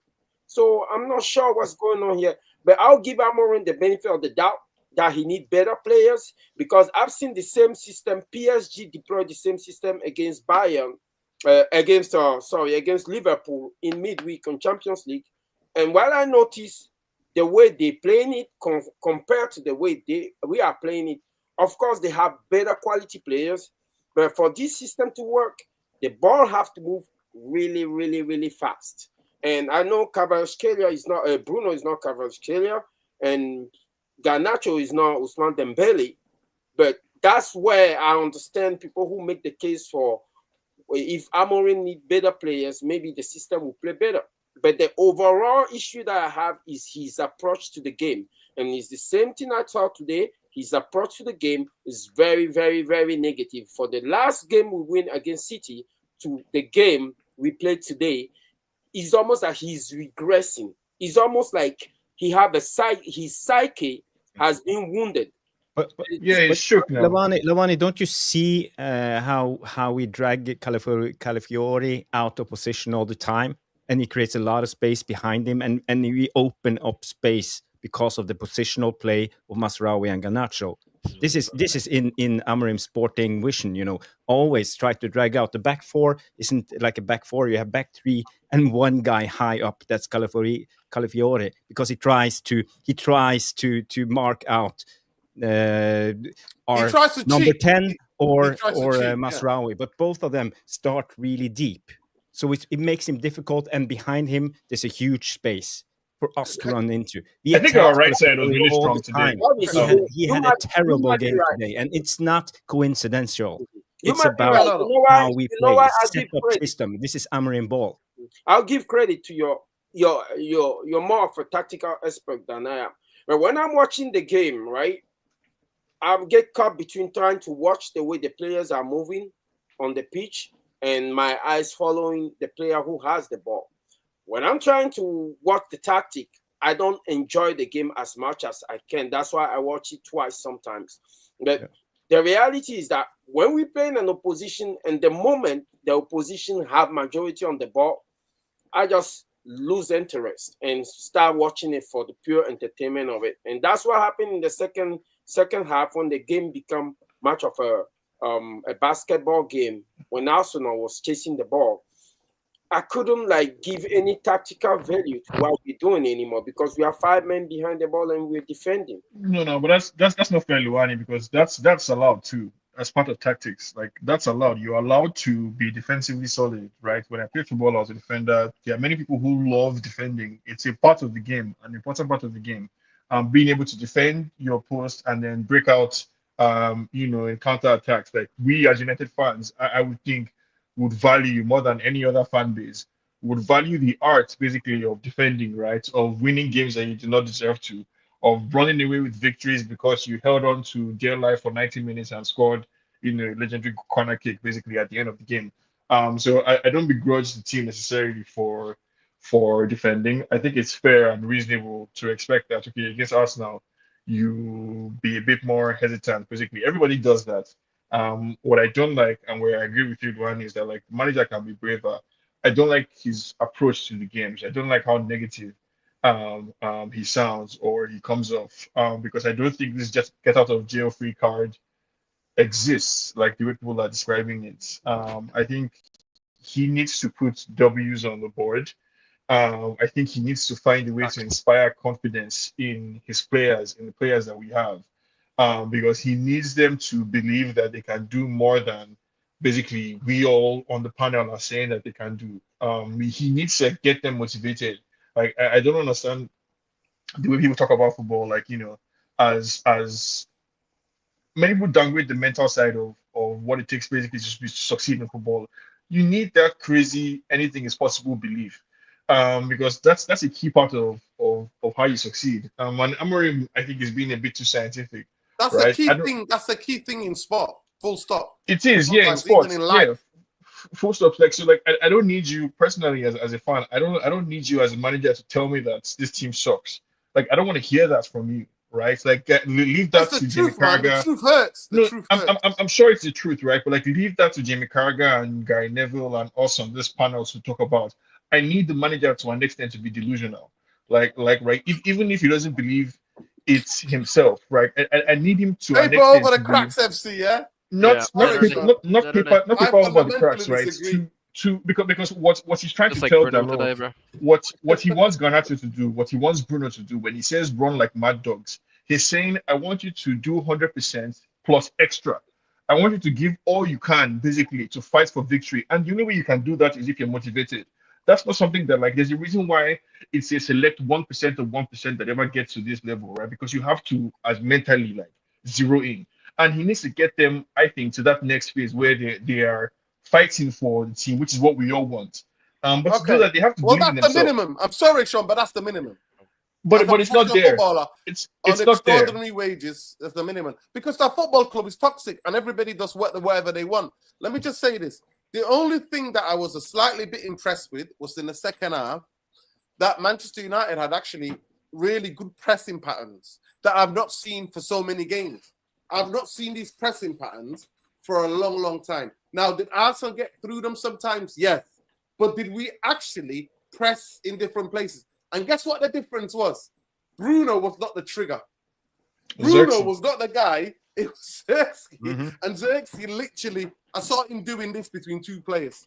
He's You powerful. know, really getting down low, really trying to get down low and then try and turn. He did. Other than sprinting all the time. I did think that Casemiro, Ericsson and that backed him up. But to me, I thought he got the lineup really wrong. Collier came on, played well midweek. He should have started the game today. I think if we had Collier, he would have given us a bit more energy. And I didn't really understand Ericsson playing because large part of it, when we're just doing a low block, he's not in the game. He's not in the game when we're camped outside our area. Yeah, he he's lost not going his to get on the legs. ball. Yeah. Yeah, Yeah. he's not going to get on the ball. So He lost his for legs me, eventually, but starting, I think maybe it was fine. yeah, for me, like I think Collier should have started, and I thought him and Heaven, though both of them, their little cameos were tremendous, were fantastic. Yeah. Yeah, we should have scored, but like I said, the only difference that I've seen, I thought in the last 5 games we went to really mid block, right? Today we went lower. We went lower block. It was a low block football. For me, the biggest things when you haven't got the ball, can you? I'll let you come in once. I'll just finish the sentence, Jarvis. Is that can we keep hold of the ball? Do we get rid of it like a fucking hot potato, or do we keep it? So the only thing that I saw today that I actually thought, okay, at times it looked better, was that yes, what you said about what we did to Calafiori. I can't even say his name. Calafiori. Yeah, Calafiori. I thought Mazraoui had one of his best games in a Manchester United shirt. And tactically, the way he was deployed, it was very difficult. Him and Garnacho were the outlets in the team. Him and Garnacho were the outlets. Xerxes kept dropping a little bit deeper, but the 2 outlets and the 3 man in the middle was actually Xerxes. Was actually Mazraoui. And the player who can take the ball and actually run and actually try to create something was. But for me, that football is not sustainable, especially at Old Trafford, regardless how shit we are. And the difference that somebody in the chat said it, I actually think where we are. We're going to finish around 15, 14, maybe 16, whatever. I'm not asked. But try to steal a way of playing like we saw against Liverpool, like we saw against Man City. And today I didn't see that. And to be fair, Arsenal opened the game up by what they were doing as well. We have to also say that. And our players looked better and we created better chances because the way Arsenal were playing as well, because they're trying to win the game. And they went relaxed and actually just left 2 at the back and everybody went forward. But go ahead, Jarvis. Yeah, I think you're right when you say that Garnacho and Mazraoui was our outs. But I also want to highlight the Ligt into this. I think he played the ball over the top and into them a lot of the time. I really like what I see because our problem the first 10 to 15 minutes when Arsenal were pressing us high, when we have 3 centre backs, Lindelof was inverting into midfield. He was outside the box, and the 2 others was inside the box on the side. So what we want to do is play out from the back and find a ball into the middle or to our number 10s or to the number 9. We don't want to play the ball from one side to the other side. We have been seeing this now the 2 last month. We only play from fullback, from wing back to centre back, and to the other side. And this is not the Amorim way. He don't want us to play on the wing backs. He wants us to cut in when we play, cut in against the press play, and play the ball into the central area. So what we struggled with in the first 10-15 minutes was when we played from, let's say, Masraoui to De Ligt to Lindelof to Euro, and Euro played it to Dalot, and Dalot was trapped. He had like 2-3 guys around him. He could do nothing. He just tried to hoof it, and we lost out on it a lot of the times. So I would say in about 15th or 20th minute of the game, we changed our tactics. We started to play in it long all the time, and yeah, it was effective. I think we got the best out of Masraoui and Garnacho because they have legs, and they trapped Calafiori up the pitch, so there was space to run in behind, and I it mean, was it was good a from weird tactic with Trossard. So Calafiori went further up the pitch, and actually, yes. Trossard was dropping more deeper positionally wise, and actually we played on him. Garnacho played on him, and we got the free kick because of that. You know, I think they relied on, I don't know, Gabriel, because Gabriel was all the time dragged wide and tried to defend by himself. So I think we did well doing this, and also De Ligt, he had good balls in that direction because the central area was crowded by Partey, Rice, and Odegaard, plus pushing up centre backs and dropping down Merino. So there weren't much space for us to play into, and I'm sure that Arteta knew that this were the game plan of Amorim. But when Amorim saw that there was no openings to play in centrally, he started playing it long, and that's good because it didn't work. Because every time Euro had the ball, I mean, he Diego played the Dalot is ball out to terrible. the wing He's back, and terrible. then we lost it. Yeah, he's terrible. Yeah, but He's useless. I just wanted to say, when people said Heaven should start, I'm not sure if Heaven would have done well in the first 10-15 minutes under pressure like this, us trying to play out from the back when Arsenal just came hunting in packs directly at you. It wasn't the right environment for Heaven, so I'm glad that he didn't start. It was much more better working in environments for him, playing in the second half when we were playing the ball long instead of trying to navigate ourselves out from the back with the ball on the ground. So, but Heaven, yeah, he had a great game. Great game. Very good. The question Jarvis, I who do was your have, man of the match? Who was your man of the match? And I'll bring Masraoui, Boumbaye in. Masraoui or Garnacho, but I'll give it to Masraoui. Boumbaye, he's still there, Habibi. You seemingly watched a different game to me. Yeah. But who was your man of the match? Who was your best player today? Who played well, you reckon? Or the players that you thought played well? I thought everybody played well, you know. I really did. I thought everybody played their part today. You can't Right defend side. like that against Arsenal. Look, 9 corners, nothing. Defended the corners. Same tactic, running in from back to front. Defended all the corners today. So, and we set traps, man. I don't know. Nobody's talking about that. We hunted in packs in parts of that game. They were getting close That's what I down said. The with 3 pressing. men. I said the So, pressing patterns were good. I mentioned that. I said do that you know was what I the mean? only good thing that I saw. Usually, I watch United. I don't see any of that. I don't see a compact, solid defensive structure. I don't see people getting closed down. I don't see people pressing to catch people in traps. Casemiro today benefited a lot from the way that we played, Yeah. Yeah, because everybody's next to him. and he was, and he was, and Everybody's next to him because we all camped inside our own area. This is it. So for me, man, today, as I said, was top. I really liked Xerxes' performance today. I think that's one of the better performances off the ball that I've seen from him. His press play was very good, very good. Garnacho is vital. He is the outlet today. Again, he's one of the strengths of Garnacho, irrespective of the things that he doesn't do well. He is a courageous player. He's not deterred. He will keep going and want the ball, and he will keep trying. If you're going to play against Garnacho, you're going to have to stand him up. He's going to keep coming, and he played really well. Thought Mazraoui was excellent today. But I was thinking about Josh Xerxes giving him man of the match, but I'll probably go with Mazraoui, you know. That was a brilliant game from him today. But I really, really enjoyed what I saw from Xerxes. I'm becoming quite the fan. I liked him as soon as I saw him because he's got technical feet. He plays the game like how I see the game. His body is just natural.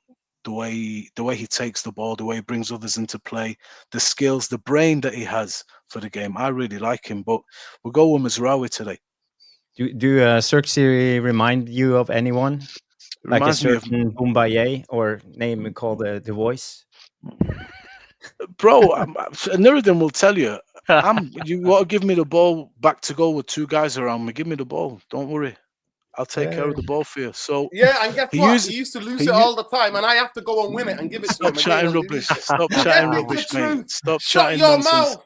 Stop And chatting honestly, I give nonsense, it to mate. him Do you know until I what? had to listen. Do you know Until I why had he's to in, like. do you know why I had he's to in good scream shape? at Do you him know all why the he's not time. got? Do you know he likes his bread? Yeah, but do you know why he's slim? Because I give him nothing to do. I deal with all the shit. He's doing nothing all game, just cruising. The only he loses calories from shouting. That's it. Do you know what I mean? Honestly, I swear, if you guys would have watched us play football, oh my god. I swear to God. He very skillful, Bumbaye, very quick feet, can get out. That if you want to describe anything Bumbaye, it's that the ball, he used to have that, he used to do that skill where he can get the ball from right to left and left to right to get out of like tight situations, and then he's away. But oh my God, he lose the ball, and then I'm like, we're out of shape. We need to be a bit more compact. Where are It's you? like Bruno. It'll be like that. Shut up. All right. And I'm like, what are you doing? It used to be mad. But anyway, I go to you, Ben. Who was part of the match for you? Oh, But this guy, I used to be frustrated with playing with this guy. He got better as he got older. It must be said that. He realized the important part of the game. But anyway, the rest is history. Go ahead, Ben. Oh, Mazraoui, 100% Okay. by a country mile. Go ahead.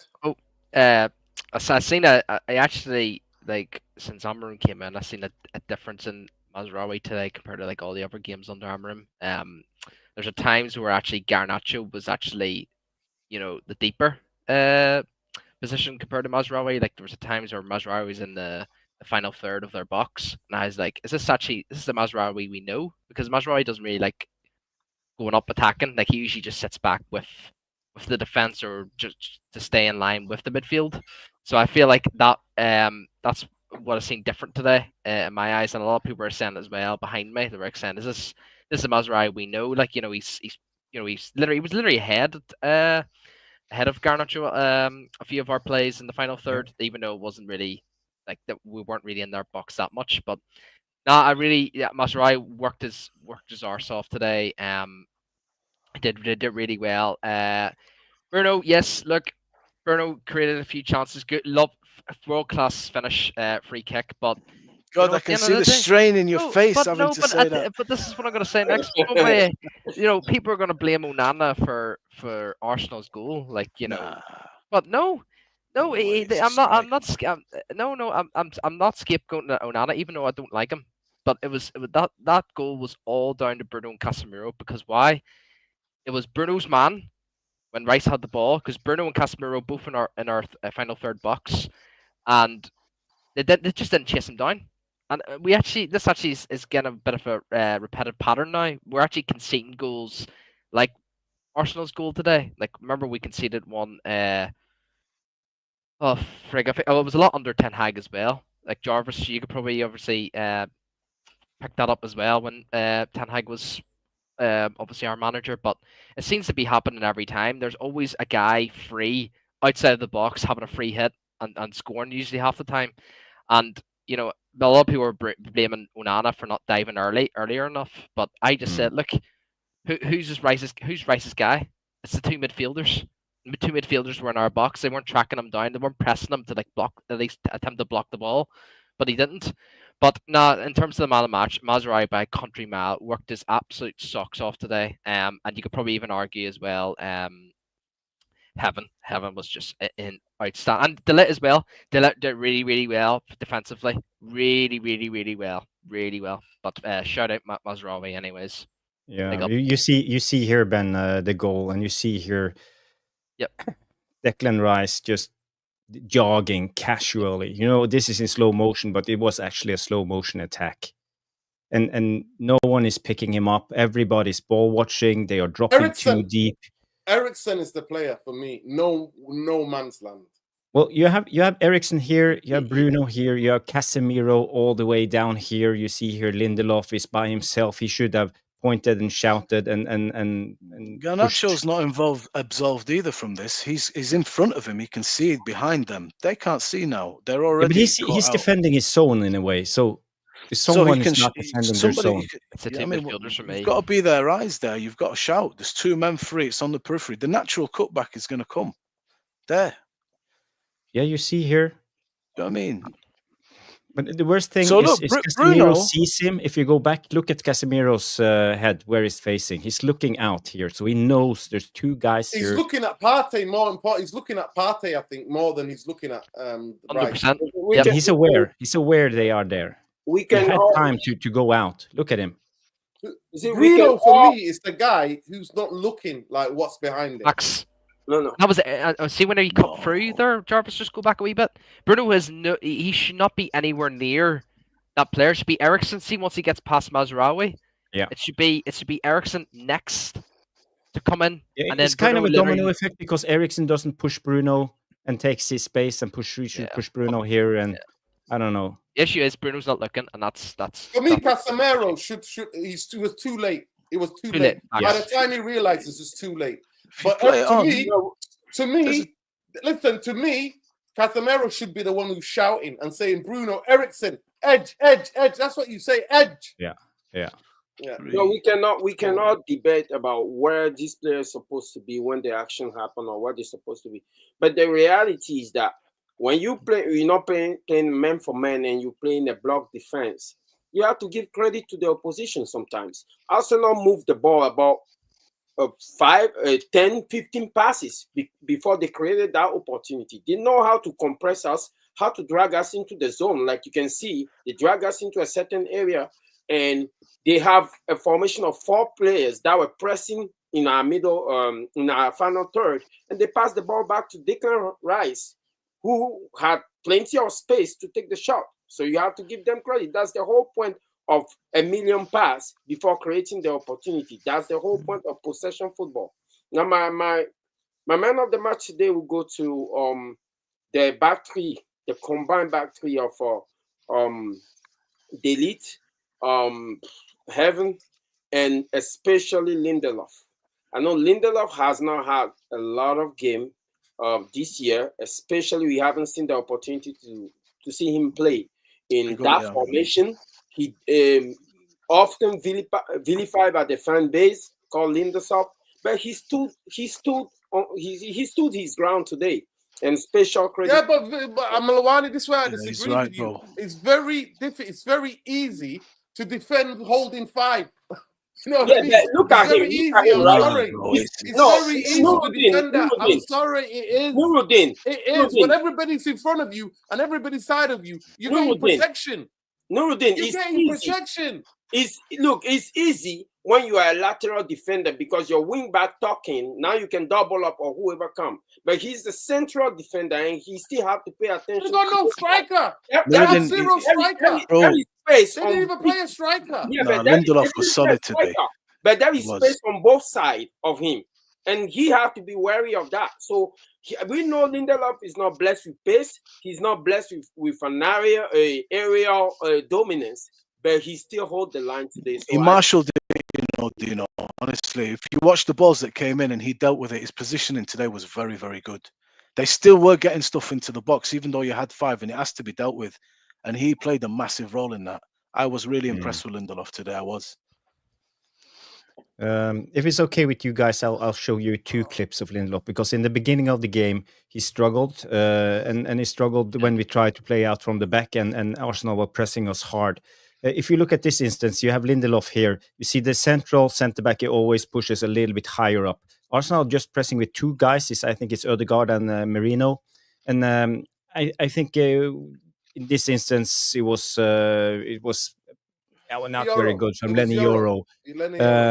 But again, he plays the ball back here into Onana. And here, if Lindelof has done his job correctly, he should have asked for the ball, dropped in this area here, and asked for the ball, and Onana could easily play over the press. But he was too passive, and he didn't want the ball. So you see here, we play ourselves into trouble, and Euro receives the ball in a really tough position. he comes to Lindelof there, but it's too late, Lindelof, and now we play the wide wing back who is the wing back who is are out, And and trap. and you I know it don't know. ends with nothing. I tend to think Onana screw him over. If you see the body shape of That's not Onana Lindelof's fault for for that me. pass, You got the- Delict on from Onana the No, is no, beginning. no. Got the little to the Guys, right though guys, as well. guys. What I'm saying is here when us playing out from the back, Lindelof should have done better. It He should Oh, have yeah, been could have 100%. solved 28. the whole situation, but after that, a lot of things happened. The ball from Euro is not good enough. The ball from Onana is not good enough. It takes too long of a time. He doesn't have any options. There's so many things going on here. Jarvis, But can you just take it back? You could have yeah, gone two ways. So take No. it back for me, right? He's there, right? No, take it Yeah. back to where Unana's got the ball, right? He knows Unana's Now, gonna go there. now, one Right time, now, first time you pass know now. what he could have done?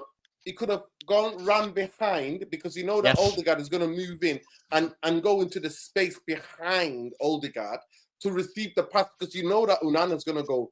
Odegaard want to press Euro. like this. Yeah, exactly. So you could have gone there and gave him the outlet, and we could have got out a bit more better. Bro, But look he at didn't. like, look at Delict, man. He's Look at very Delict as well. indecisive. Very indecisive. I Man. agree with Even Euro, if you take that back to the beginning, just Yeah, switch that's the why ball. you Onana has Delict, options. gone. Yes, he has options. But again, So nah, but Lindelof, bro, as a commanding centre back, he should have moved a little bit more and shouted for the Facts. ball. Fact. No, I nah. agree. Even though maybe Odegaard would have been more aware of Lindelof and given more space to Lenny Euro if the ball went out there. So Yeah, there's so you many move. options there. Listen, Nah, man. You move. Come on, you boys. make a decision. That then ball the is there opposition to be player played has to make straight a away to decision. him. He's in the right place. No, Play it he's first not. time or not. He is, man. No, That's he's not, man. no, that's He's hard. not. I You agree, wait, I agree. and wait till you get in You trouble. see, that's why they That's say the hard. first touch is That's everything, not right? Lindelof for When me. you look at the first touch of Onana, he already Mm. tell you what direction he was trying to Fact. pass the ball to. Yeah. It's a poor The first touch, first yes. touch toward the left. You know, if he take the first touch square, he can still pass it to the left or to We the got right. lucky. We got lucky here. Very lucky. Yes. They could have pounced and scored from here. They could have scored on Very- this chance. Very, You see here, very there. totally. Look. Casemiro and De Ligt getting in each other's way. Nobody dealing with the ball. Crazy. Absolutely crazy. Mm. But again, this is what I would highlight as good from Lindelof. He's a ball playing centre back, and if you look at him now, he's on the ball. Eriksen drops deep to receive, and you see they just pass the ball in between them. They are comfortable. Look at him. Okay, let the Arsenal players run. Yeah. He plays it out again to Lenny Euro, and now Lenny Euro makes the right decision. He's not playing. You see here in the picture, you see Dalot coming. He's not trying to Dalot. He plays it back again to Onana.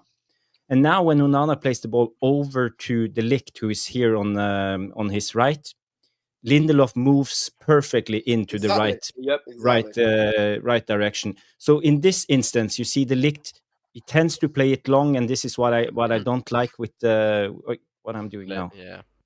Okay, let me just okay, let me go back here. So yeah, he should have played the ball here to Lindelof, and he would have broken the lines with the pass, and he could have turned with the ball and got out.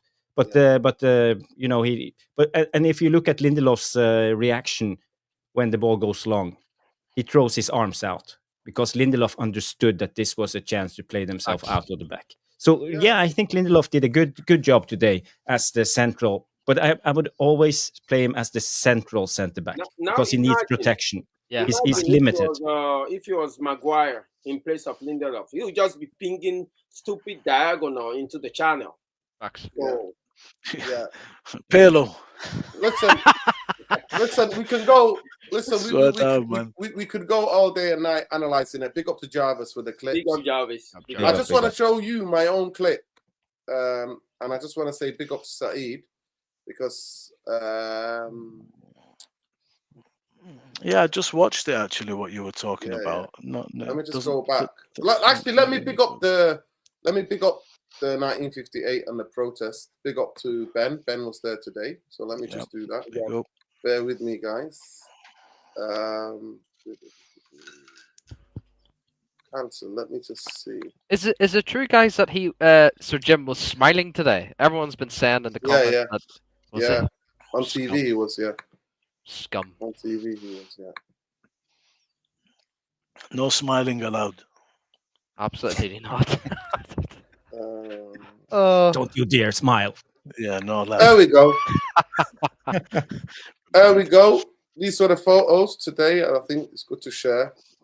Wow, They said that's that hardly not bad. anybody will turn up, but look at the thousands and thousands. I United I I fans. heard it kept was going about all the way down. 10,000. Yeah, it was like around that. It would look like more. They reckon they're about 15,000. I'm hearing, but Wow. big up, young and old. That's the envy of the Palestine protest. Yeah, and big up with a brother with a banner here, telling the Glazers where to go. Nice. But yeah, I also wanted to show you guys. So let me just go back. Let me just go to my notifications. Too many clowns anywhere. I want to play you this. So just bear with me. So this is. Let me just set it up. Let me set it up. Julius. Well, let me just set it up and take it back a bit. So this is Saeed. Julius. So this is Saeed on Saeed TV. Obviously, the guys from Arsenal Fan TV, they're doing content together. Even though Arsenal Fan TV is a fucking Zionist bastard fucking channel. I've got nothing but love for Robbie. Obviously, he started something, and I big up to him for that. But he's been advised the wrong way, and he's threw Mohammed. If you don't know Mohammed, who used to be on Arsenal Fan TV, he threw him under the bus for wearing the Free Palestine from years and years ago. This little prick here is like some prick called Julian, who's a friend of Robbie's, who's an Arsenal fan, who's a Zionist bastard. And look what he says to Saeed. Let me just so that you guys. I think it's keener than what you listen to what Robbie says prior. Yeah. So, Facts, Rob, yeah. Yeah. So let's just play it. Julius. You want to do that with that? You don't like these fellas. It's my channel, man. It's his channel, though. It's my channel, man. Don't you get out there, man. Listen, people, we are here. I just want to replay that. Julius. You want to do that with that? You don't like these fellas. It's my channel, man. It's his channel, though. It's my channel, man. Don't you get out there, man. Listen, people, we are. So that Julian guy is very, very lucky. I'm not making any threats, but if I was there, I would have sent him back to his mum's womb. That's what I would have done. Yeah, but no, that's Robbie's job to check him, right? That's his mate. Why is he? Yeah, but I'm just saying, if I I was there, I would have checked him so badly that he would have run back to his mum's womb, mate. That's all I'm telling you. What an absolute piece of shit fucking Zionist. Yeah? There's a genocide that happened. Over 200,000 people have perished. And you're going to go to somebody on their own channel and go, you're going to be, I'm there with that am. Fuck you, you prick. You fucking piece of shit Zionist. Nothing but a piece of shit Zionist, man. Big upside, though. Big upside, man. Yeah, big upside. Now, they asked him, obviously, they're a Zionist channel, so they asked Saeed to take it off when Saeed went on their channel. I never go on Arsenal Fan TV. I don't bother. Well, look, bro, I think the difference between because Arsenal Fan TV and the URT and other fan channels, people take the easy option and it's just football. As if sports is not a political thing anyway. You banned the Russians because of the Ukrainian war, but you didn't ban the Israelis from any club, any international competitions. Yep. How does that work? How do you quantify that? The Ukrainians have got the backing militarily of the entire world. The Palestinians, the whole world's against them. All the governments are against them. They've got no army. They've got nothing. They're getting killed in the worst way. It's been officially, according to Western legislation, labeled a genocide. And Netanyahu there was an arrest warrant out for him. It's official. So that's why I'm proud to be part of this number. You cannot separate the two things. There is an obvious double standard that exists in sports. Of course, we know that. And the reason, and we talk about it here. Palestinians. Do you know what I mean? And that's what sets this channel apart. AFTV is strictly about hit the views, do whatever they're doing. That's fine. But that's the difference between the channels. Listen, free fucking Palestine and fucking Julian or whatever the fuck he's called. Like I said, he's lucky that I wasn't there. Trust me on this one. And I don't try to go on like I'm some hard person or whatever. But he would have got, yeah. That's just, Bro, I don't know. I say don't know if the you would have rest. sent him back to his mum's room. I don't know if that woman will have him back. Yeah. So, I mean, Yeah, there's I've something as well to say that in my wee town where I'm from, there's like a lot of poles that has like we have like Palestine flags and Lebanon flags outside, and outside my house there's like in our garden there's a Palestine flag and a Lebanon flag. Me and my father put it up, and two weeks ago because we have a front door camera in our house. About early hours in the morning, about 4:30 in the morning, there was people in our town, like 3 or 4 poles. They were climbing on top, like they actually, I don't know how they got up on top of the pole, but they somehow got on top, and they ripped the Palestine and the Lebanon flag down, and they took it away and started ripping it on the streets, and yeah, me and my father were, and there's a few others as well that are next door to us as well. We just rung the police and they didn't do fucking nothing. So whoever them boys were, there was about 7 or 8 of them. Fuck them. And do you know, at the end of the day, they're everywhere, bro. These scientists are everywhere in our fucking in this world. So fuck each and every single one of them. And you know, at the end of the day, Ireland is such a pro Palestine, pro Lebanon, pro everyone. You know, we always support everyone, but there's so many people in this world that just Yeah.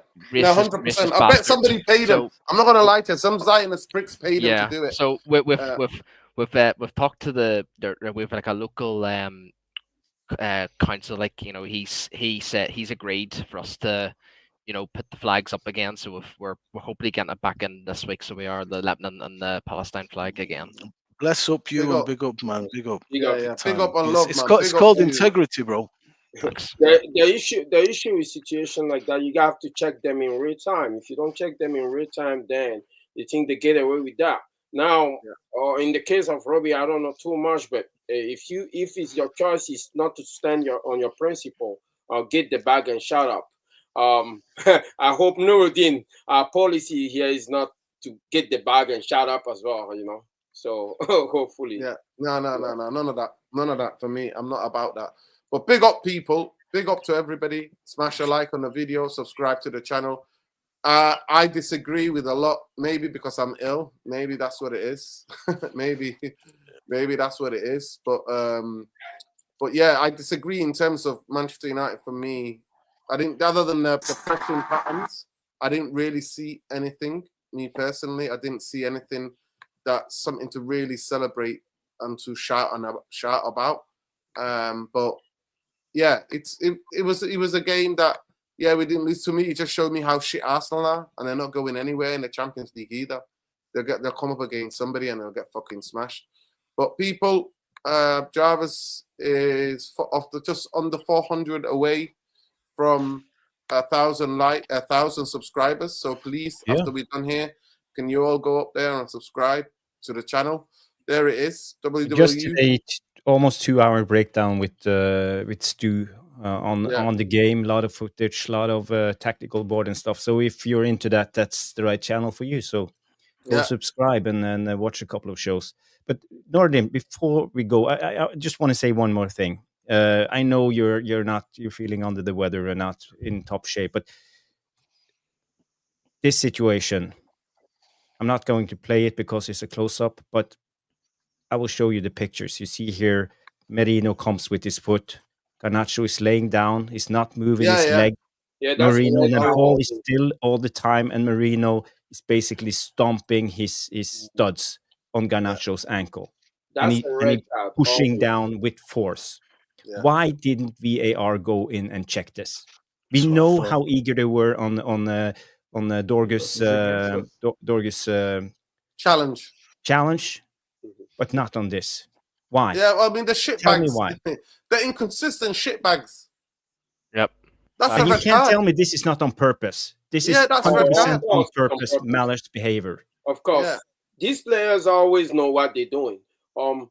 Maybe it's because it's Arsenal, or maybe it's because Garnacho didn't make the most out of it. I was him. I would have stayed on the ground for like 5 minutes. And Yeah. I It can't see it happens from very the other quickly. side. I can't see it from the other side. He's got his hand on him. It looks like he's actually using him. Like, he's got his hand on him and he's pressing him down as well. Like, horrible. Can I Well, just say my man of the match real quick? Jarvis, I was screaming. Oh, sorry, Sean. I was screaming, like, what's going on? And I thought they were going to have a look at it. I was going to have a look at it. Sorry, Sean. I forgot to go to you for your... Yeah, no worries. I wanted to give the shout out to our Captain Fantastic. Oh, Jesus. Big up, Sean. In the 4 or 5 no. years that he has been here, he has played in defensive midfield when we needed him, left wing when we needed him, right wing, striker, attacking midfield. And today, when we needed some quality, just quality from anybody, as usual, he showed up basically and discounted. So the only reason why there's anything remotely positive to talk about today is because of Bruno Fernandes, and for that he gets my man of the match. I think Sean deserves man of the match. I can't finish on that, I tell you. I knew you were going to come in, mister. I swear, Sean is doing this on purpose. He really is. Keep No, up the good work, you Sean. mean being honest? Backer of Man United. The You mean backer of being Man honest? United. I don't know. I don't understand. I understand that like right now, like everybody's like super tactical, right? And it's all about theory.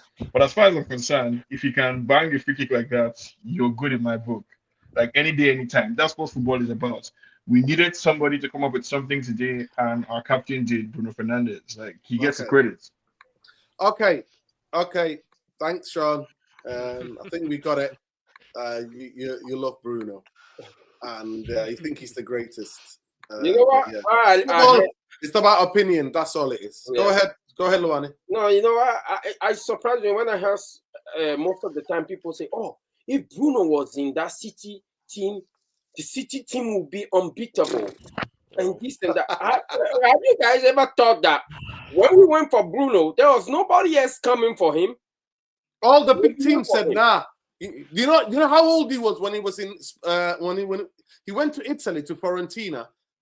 The Italians were like, "Nah, you give the ball away, mate. You need to go back home." He went back to Portugal. None of the big teams approached him because they always knew he gives the ball away a lot. They all said the scouting reports on him by other clubs was that this guy is wasteful with the ball and he's a hothead. But it is what it is. Don't listen to me. Go and look it up. Big up to everybody. Like I said to you, please go and subscribe if you want to have a tactical breakdown. Jarvis's channel with Stu. Big up Stu, Jarvis. Big up, Stu. Go on there and you'll see more video, more footage. Big up to Jarvis. And let's get in quickly to 1,000 subscribers. That's the least we could do, people. Bruno. If you know, you know. He stinks the place. He stinks the place. He stinks the place. He stinks the place. He fucking stinks the place. Oh. Your bloody diarrhea stinks the place. Stop chatting. Fucking hell. Boys, I don't know what I had, but I'd never wish anybody on anybody. I'm not going to lie to you. I do not wish it on anybody. So just know that. It's no joke. And I was supposed to be on fucking holiday. And now I've lost my fucking money. And it is what it is. But you know what? I was never going to fly with that. And I'm glad that I made that decision. What could have been worse is that I would have been for 4, maybe 5-hour flight. I would have just been sat on the toilet. So we're grateful Bruno saved the day, right? We're grateful Bruno give you something to at least smile about today, right? Maybe. But anyway, like I said, youtube.com, www.Bowley77 Tactical Devils. Let's get into 1,000 subscribers, please. Those of you like the video, I don't have to be here. I could be in bed. So I'm going to go now. Go back to bed. Eat a bit of bread and then go back to bed. I told you he likes bread, didn't it? No, that's all I can eat at the moment. That's the reason. I don't like bread. I don't eat that much bread, but that's all I can eat at the moment. Yeah, and big up, give the Tactical Devils a chance. Tactical analysis of games. Give the Tactical Devils a chance. What's his marketing, Jav? It's not a chance. Go and do it, Jarvis. We don't need to give you a chance. We need to go there and do it. People need to Yo, know. big up that Big up, T-shirt, man. Look at Yeah. Jarvis's T-shirt. We didn't even Yeah, big that yeah. up. well, Blazers out. brilliant. Yeah, Yes, Jarv. Special day today. In green and Yeah. yellow as well. yeah. Green Big and up. gold everywhere. Listen, big up to You, everybody. you know I love green and yellow, innit? Yeah. Yes. Love it, I too. wish I knew what I ate. Big Yeah. up. I'll just say this. Big up to Sean. Make sure you follow him as Sean Thomas on Twitter and check out all the podcast providers. Make sure you check him out. How We See Things, geopolitical podcast, How We See Things. Please make sure you check out Luwani 1979 on Twitter and Bowley 77. So BOLE 70 on Twitter, and check out at Elmore 39 on Twitter as well if you want to follow Ben. If you any of you gamers, big up to Ben. Absolutely got up 7 o'clock, came, got the flight to Manny, seeing these boys, went to the demo, wanted to stay outside and saw the game. So big up to Ben. Big up, Big up to fucking Ben for doing it. I appreciate you. Brilliant. Yeah, and big up to everybody in the chat, but please like the video, people. Big up to our brother Abs Nassar. We do ours for your mother, man. She's back to her maker. She's in the best place. So we're really sorry for your loss, and we'll pray for your mum. His grandma. It's grandma. Yeah. Some people, it's like the mums. The grandmas are like mums. Don't worry. Once we have Saka back, we'll prop. A striker will cook. Phase 6, Ian. Phase 6. Jamie, actually, you are the gift that keeps giving. I swear to God. You are the gift that keeps giving. So big up to you. He need to count their blessing, man. If Ahmad was giving the same position as Garnacho today, him by 3 at least. But anyway, the narrative is Raya saved us today. Arsenal and the only football club who gets injuries, by the way. Have you noticed that? They're the only club who gets injuries. Get the F out of it. But please, people, go ahead, subscribe to this channel, and the least you can do. The least. It's not chance. It's the least you can do, people. Go over there and smash the fucking like. Smash a like on that video and smash that subscribe. Should be 1,000. 2 hours analysis. You're not going to get it anywhere else. And make sure you check him out tomorrow as well. Live, 9 o'clock. With Stu at Jarvis Corner, one of the best YouTube channels, shows around, one of the best. So big up to him, and go and support everybody. We need to support everybody, support each other. Free Palestine. Fuck Julian, the prick from AFTV. Fuck him. Fuck everybody behind him, and fuck all the other Zionists. You're lucky I don't see you in these streets. And if I was there today, trust me, he would have got it.